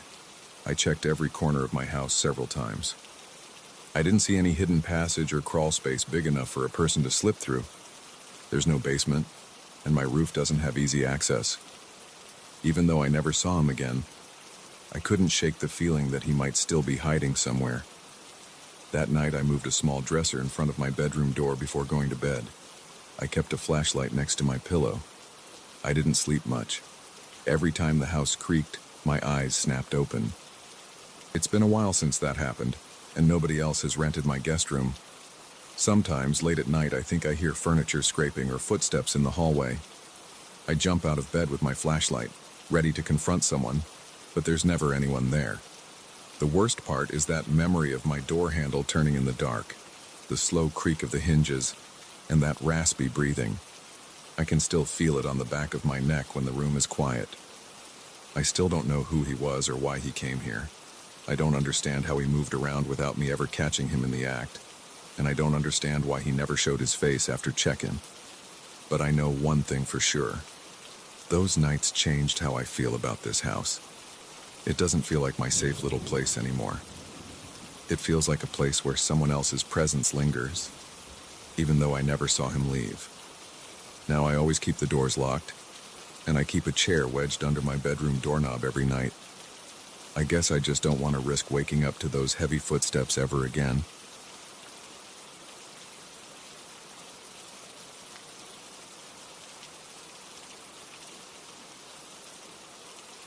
I saw that old pendulum clock in a cramped corner of the antique shop right after I walked in.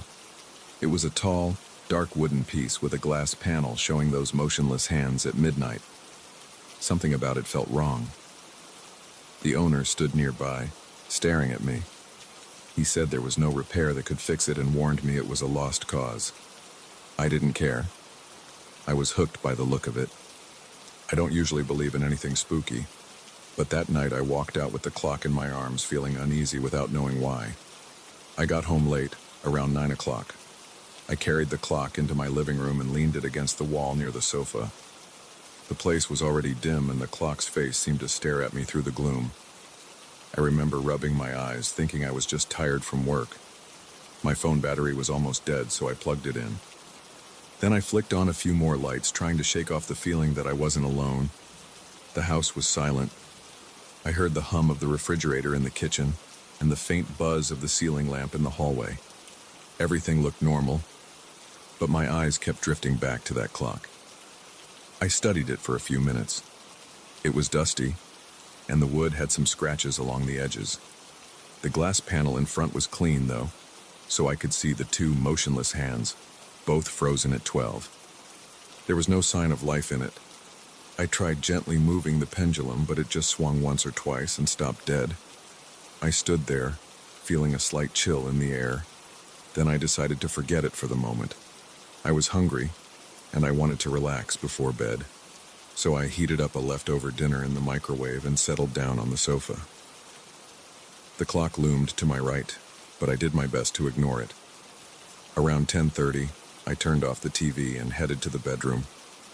I brushed my teeth, changed into a t-shirt and shorts, and crawled into bed. I remember glancing at my phone. The screen said 10:46 p.m. Then I flicked off the lamp. I drifted off in a matter of minutes. I woke up to the sound of deep chimes. They were slow and heavy, like something you'd hear from an ancient church tower. At first, I thought I was dreaming. My bedroom was completely dark. The clock on my bedside table said 12 a.m. The red numbers glowed, but they looked blurry to my half-asleep eyes. Then I heard the second chime. It vibrated through my walls. I propped myself up on my elbows, heart pounding. The chimes continued, a total of 12. Each time the sound hit, I felt my chest tighten. My breathing got shallow. By the last chime, I was wide awake, covered in sweat. I fumbled for the bedroom light switch. My hands were shaking so hard I almost knocked over the lamp.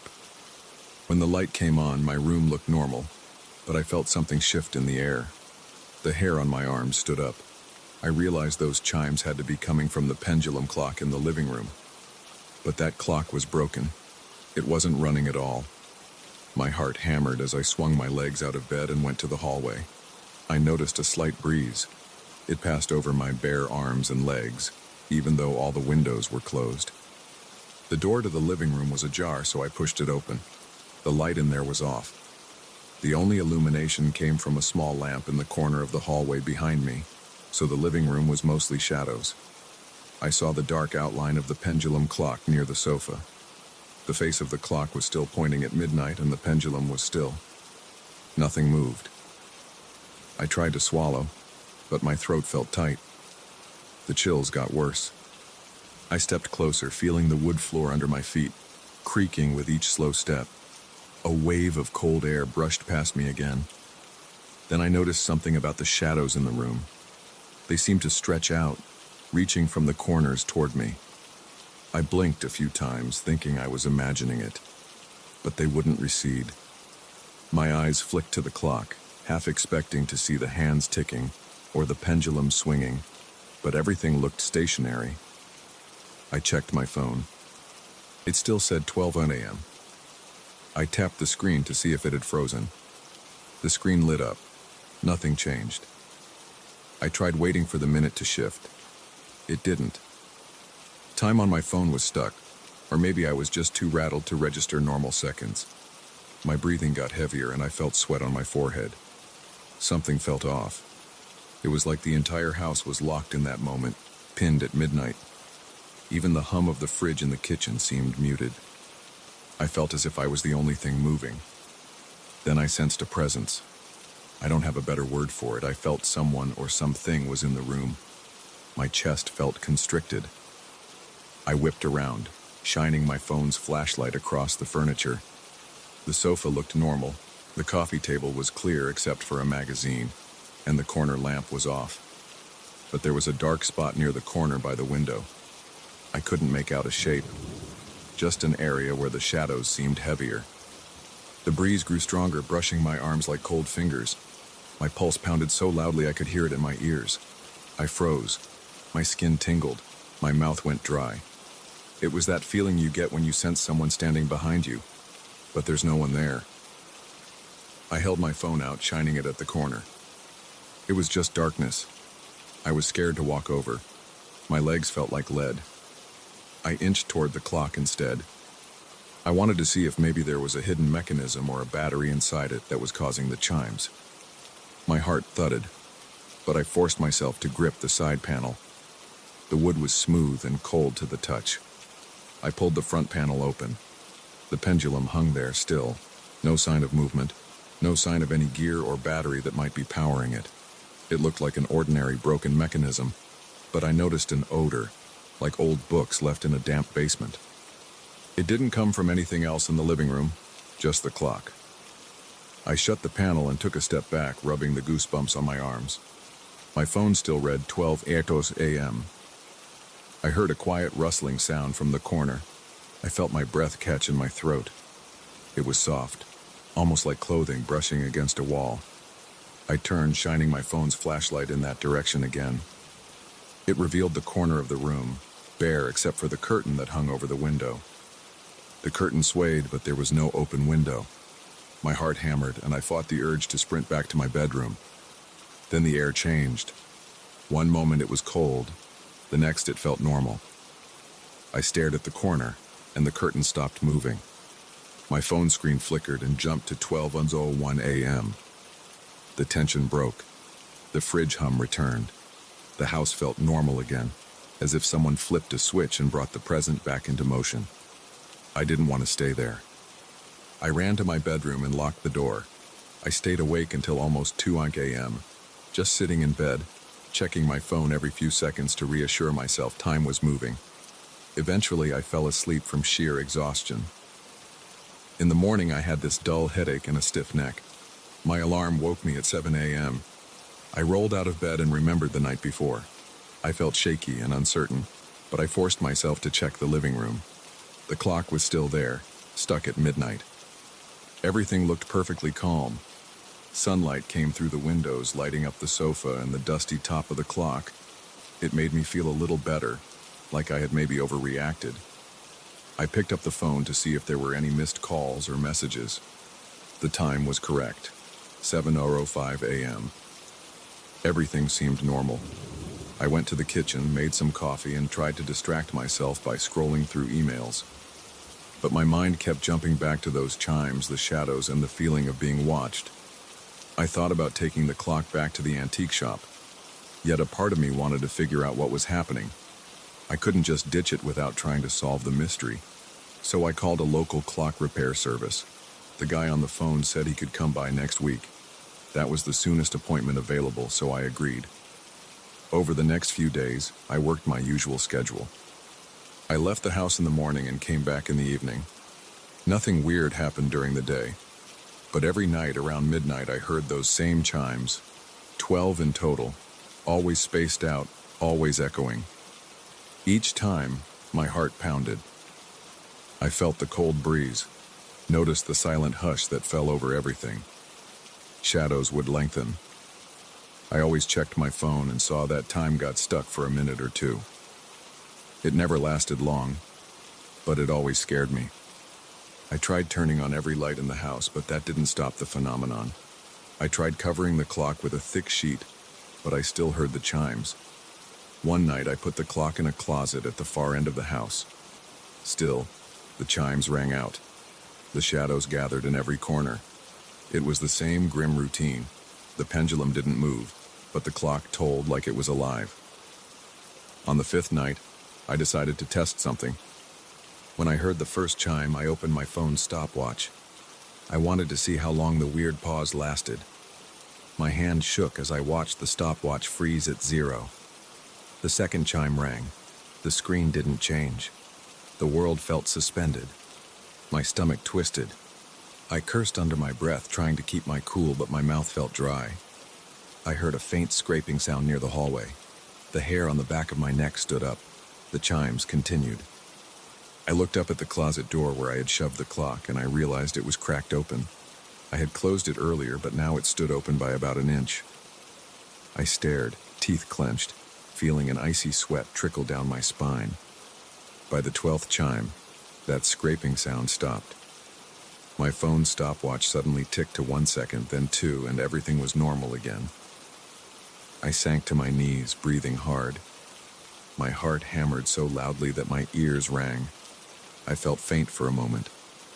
I had this sudden urge to smash the clock into pieces, but I worried that might make things worse, like unleashing whatever was attached to it. So I left it alone. I paced around the living room, trying to calm down. The rest of the night was quiet, though I barely slept. A few days later, the clock repair guy, a middle-aged man named Kevin, arrived.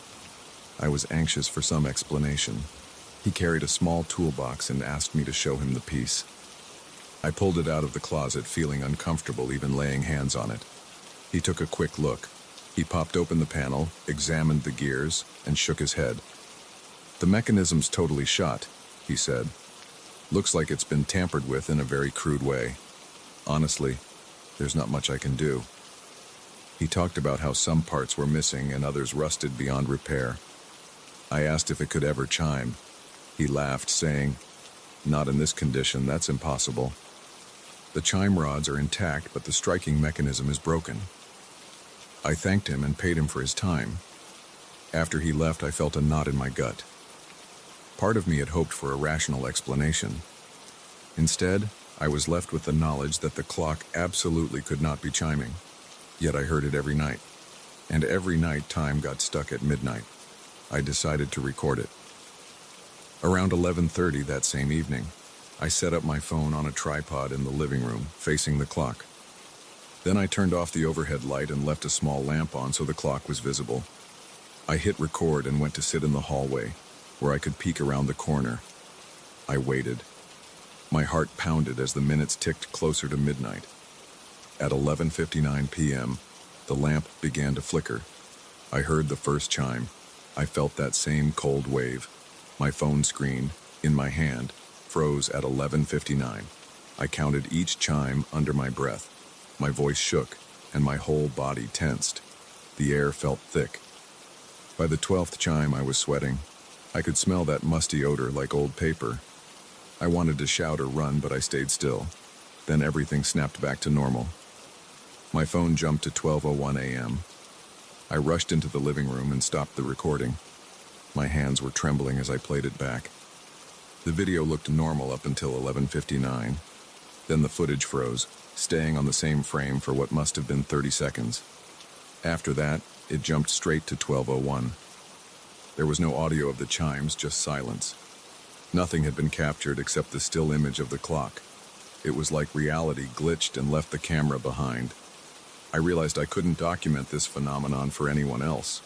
It existed for me alone, locked to the clock. I felt trapped. Each night at midnight, those 12 chimes would sound, the air would turn cold, the shadows would creep, and time would stall. Something roamed my house during that pause. I never got a good look at it, but I sensed it, and I couldn't do anything to stop it. Smashing the clock might risk something worse, but keeping it felt like living with a silent threat that appeared once a day. I ended up moving the clock to the garage. I shoved it into a corner behind some boxes. That first night, the chime still rang at midnight, and the wind still swept through my house, chilling me to the bone. I sat on my bed, fists clenched, feeling helpless. After the 12th chime, time resumed. I didn't bother going to look. I knew the clock was untouched, stuck at midnight, mocking me. Now, every night follows the same pattern. I hear those chimes, and for a brief moment, the world outside stops. My phone doesn't advance a single minute. I can't make calls or send messages. I feel that presence somewhere in the darkness, always out of sight, always lurking. I sense it in the hallway or near the living room door. I lock my bedroom, hold my breath, and wait for the 12th chime. I've gotten used to the dread, but it still makes my chest tighten. Part of me wants to burn the thing or dump it on the curb and let someone else find it. But a stronger part of me is afraid that whatever is linked to that clock won't go away just because I get rid of it. Sometimes I wonder if this will go on forever. Always midnight, always those chimes. I'm stuck in this weird loop, and it happens every single night. So far, nothing has harmed me physically, but the fear is taking its toll. My hands shake more often, and I haven't had a good night's sleep in days. I'm writing this down because I need to let someone know. That old pendulum clock is still stuck at midnight, and I still hear it chiming. I don't know how to break the cycle. All I can do is wait for whatever is in those shadows to show itself, or hope it goes away on its own. Until then, I brace myself for midnight, every night.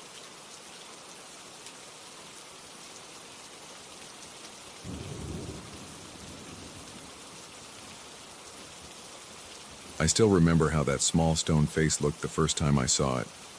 It was a rough piece of rock, carved into something that resembled a human head, except it had no eyes and no nose. It only had a mouth, and that mouth formed a tight smile that made me uneasy. At first, I tried to laugh it off. It was a gift, after all.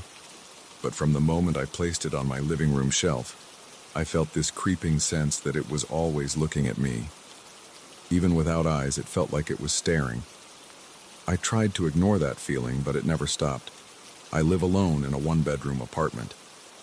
My living room has a single window facing the street, a couple of worn-out chairs, a coffee table, and a modest shelf where I keep random decorations. When I got this statue, I didn't think much about it. I placed it on the top shelf to the right side, next to an old paperback I never finished reading. Right away, I noticed something about its posture. It had a slight forward tilt, almost as if it was leaning over the edge, trying to peek at me. I figured the carving was off balance, or that the shelf wasn't perfectly straight. I gave it a quick nudge to make sure it was secure, then went about my day. Later that evening, I sat on my couch, stared at my phone, and occasionally glanced at the statue. Every time I looked, I swore it was angled in a different way. Sometimes it seemed to tilt forward. Other times it was turned a fraction of an inch to the left. My mind kept telling me I was imagining it. I stood up, walked to the shelf, and adjusted it. Then I returned to the couch. A few minutes passed, and I felt the hairs on my arms stand up. I looked again. It was turned slightly to the right, pointing toward me. My heart beat a little faster, but I tried to brush it off. Maybe the floor's uneven, I told myself. I fiddled with the statue again, tried to wedge a small piece of cardboard under it to keep it steady, and then turned on the TV to distract myself. After a couple of hours, I went to bed. I didn't notice anything else that night, but I felt on edge, like I was sharing the room with something watchful. The next day, I woke up, went into the living room, and found the statue facing me. It was angled out from the wall, as if it had rotated during the night. I stood there, rubbing my eyes. I didn't remember leaving it in that position. I didn't sleepwalk as far as I knew. I picked it up, felt its weight, and walked around with it in my hand for a moment.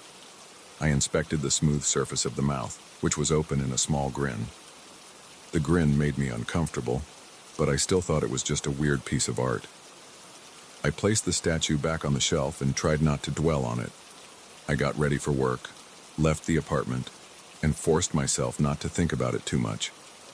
That day, my mind drifted back to the statue a few times, but I managed to focus on my tasks. I even convinced myself I had exaggerated everything. It was just a hunk of stone with a carved mouth. Still, I felt an urge to get rid of it, to drop it off at a thrift store or throw it in a box somewhere. But I also felt I owed something to the person who gave it to me. Maybe I would just keep it out of sight. That thought lingered. That night, I sat down in front of the TV again. The statue was on the shelf right where I left it. I watched a movie trying to calm my nerves. During a slow scene, I caught myself glancing at it. At first, I only noticed how the overhead light cast a shadow around its mouth. It made the grin look more pronounced. Then I thought I saw it move, just a tiny shift, like it was breathing. My heart jumped, and I felt a clench in my stomach. I turned the TV volume up and forced my eyes away from the statue. My palms got damp, and I kept wiping them on my pants. I couldn't focus on the movie. Eventually, I shut off the TV and walked to my bedroom. On my way out of the living room, I passed by the shelf. I tried not to look at the statue's face, but I couldn't help myself. It looked like it was leaning in my direction again. My mouth felt dry, and I walked out as fast as I could. Once I got into bed, I kept replaying the moment in my head, convincing myself it was a trick of the light. I forced myself to close my eyes. That night, I had trouble sleeping.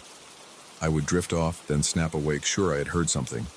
I heard a faint scraping sound, but it was so quiet that I thought it might be my imagination. My heart pounded every time I heard that noise. Eventually, I got out of bed and headed to the living room. I turned on the light and checked the statue. It was still on the shelf, but it seemed closer to the edge than before. My skin prickled. I swallowed, picked it up, and turned it so it faced the wall. I told myself that if it was turned around again in the morning, I would know I wasn't imagining things.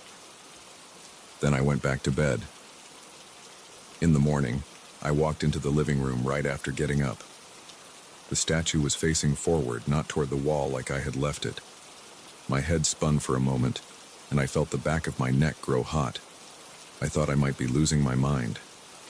I set it down on the coffee table this time, deciding to keep an eye on it.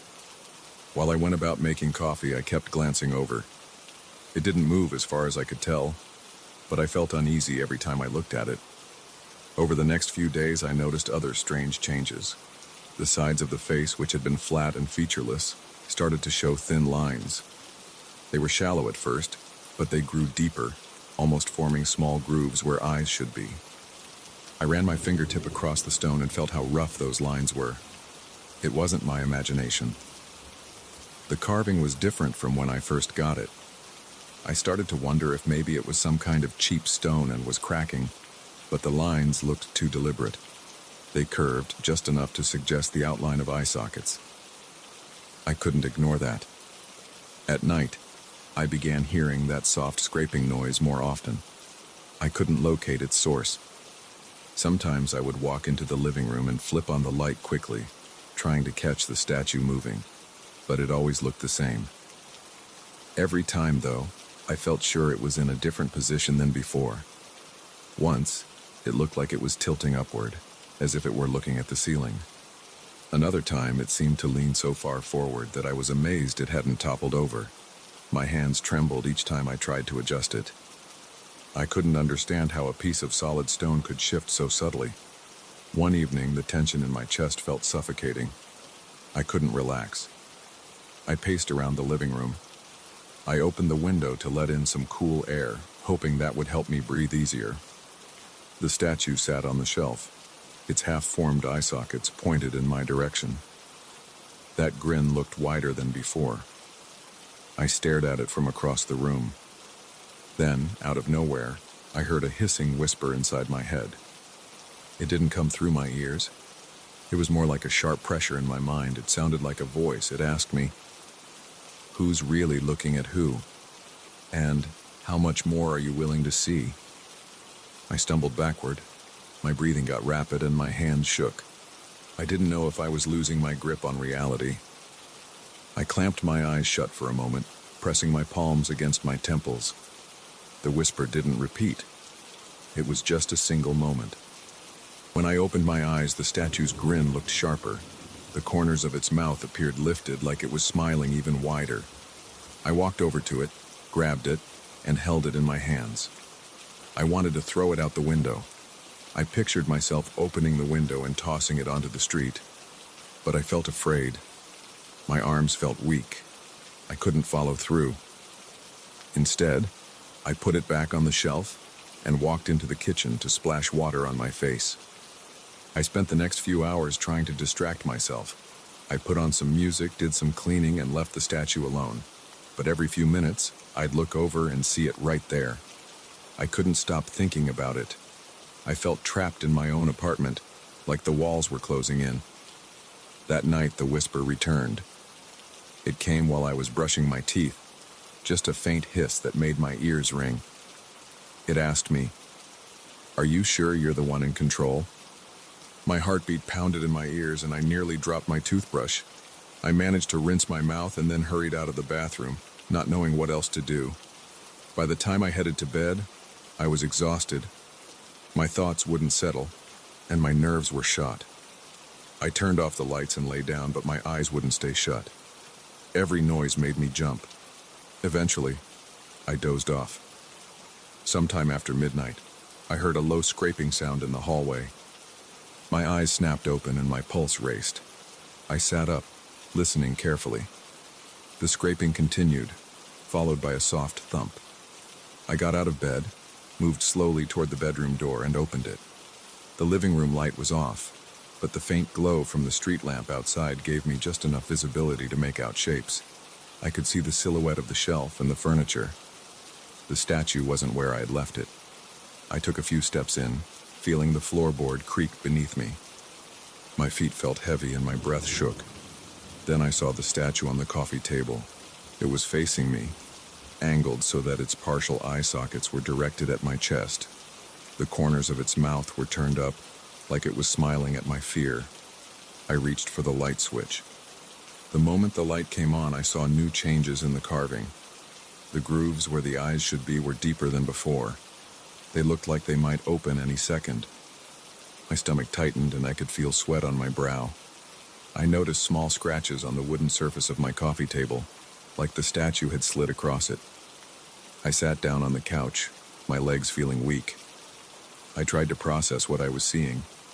I didn't want to believe it, but the evidence was right there. The statue had moved and it had left marks behind. Its features were changing too. I picked it up again, and this time I pressed my fingers into the grooves where the eyes were forming. They felt rough and jagged, like fresh cuts in the stone. A weird warmth spread through my fingertips. It felt like heat, but not strong enough to burn me. It felt alive in some way. That made my heart thump harder. I realized I was talking to myself, mumbling things like, "This isn't possible," and "I'm just tired." I set the statue down on the couch next to me. I watched it carefully, waiting for any movement. After a minute, nothing happened. I got up, deciding I had to put it somewhere else. I carried it out to the hall closet and placed it on the highest shelf behind some old shoes. Then I shut the closet door. My hands were still shaking, but I felt a small sense of relief once the door was closed. I went back to the living room, stood there for a moment, and listened. No noise, no hissing, no scraping. That gave me a little calm, and I decided to stay up in the living room for a while, just in case. The night dragged on. I watched the clock, listening for any hint of sound. Everything stayed quiet. At around 4 in the morning, I forced myself to sleep on the couch because I didn't want to leave the area unattended. I dozed off and woke up with a stiff neck at around 7. When I opened my eyes, my first thought was the statue. I sprang up from the couch and rushed to the closet. The door was still shut, but my heart raced as I reached for the knob. I opened it. The statue was right where I had placed it. I felt a wave of relief, though I still sensed something lingering in the air. For the next few days, I left it in that closet. Every night I heard faint scraping sounds in the hallway. I tried using earplugs, but I could still feel vibrations sometimes, or sense that something was moving nearby. My nerves were always on edge, and I jumped at the smallest noises. The lines on the statue's face seemed to be growing each time I checked. The edges around the grooves were crumbling as if something was carving them deeper from the inside. The grin looked wider every time, too. I started to dread going home from work. My apartment felt oppressive, like the air was too thick. I began staying late at the office or stopping by a friend's place for an hour or two, just to avoid going back. But I knew I couldn't just abandon my own home. Every time I walked inside, I felt that statue's presence, even if I couldn't see it. The memory of that hissing voice stayed in my mind. It felt like something was pushing against my thoughts, trying to get my attention. One night, I noticed more scratching on the hallway walls, just a few inches above the baseboard. They formed faint lines trailing from the closet door toward the living room. My breath caught in my throat. I tried to rub them off with a cloth, but they wouldn't go away. They were shallow grooves etched into the paint. My hands trembled as I imagined the statue pushing itself along the floor, dragging against the walls. I decided to sit down on the couch and think about my options. I felt a pressure inside my head, like the whisper was about to return. My mouth went dry and my hands clenched into fists. I wanted to throw the statue out, but I worried that might make things worse. I worried it would end up somewhere else, or that it would find a way back. I just sat there, my legs shaking, my mind racing. I didn't know what to do, and I was afraid. The presence of that thing felt stronger than my fear of change.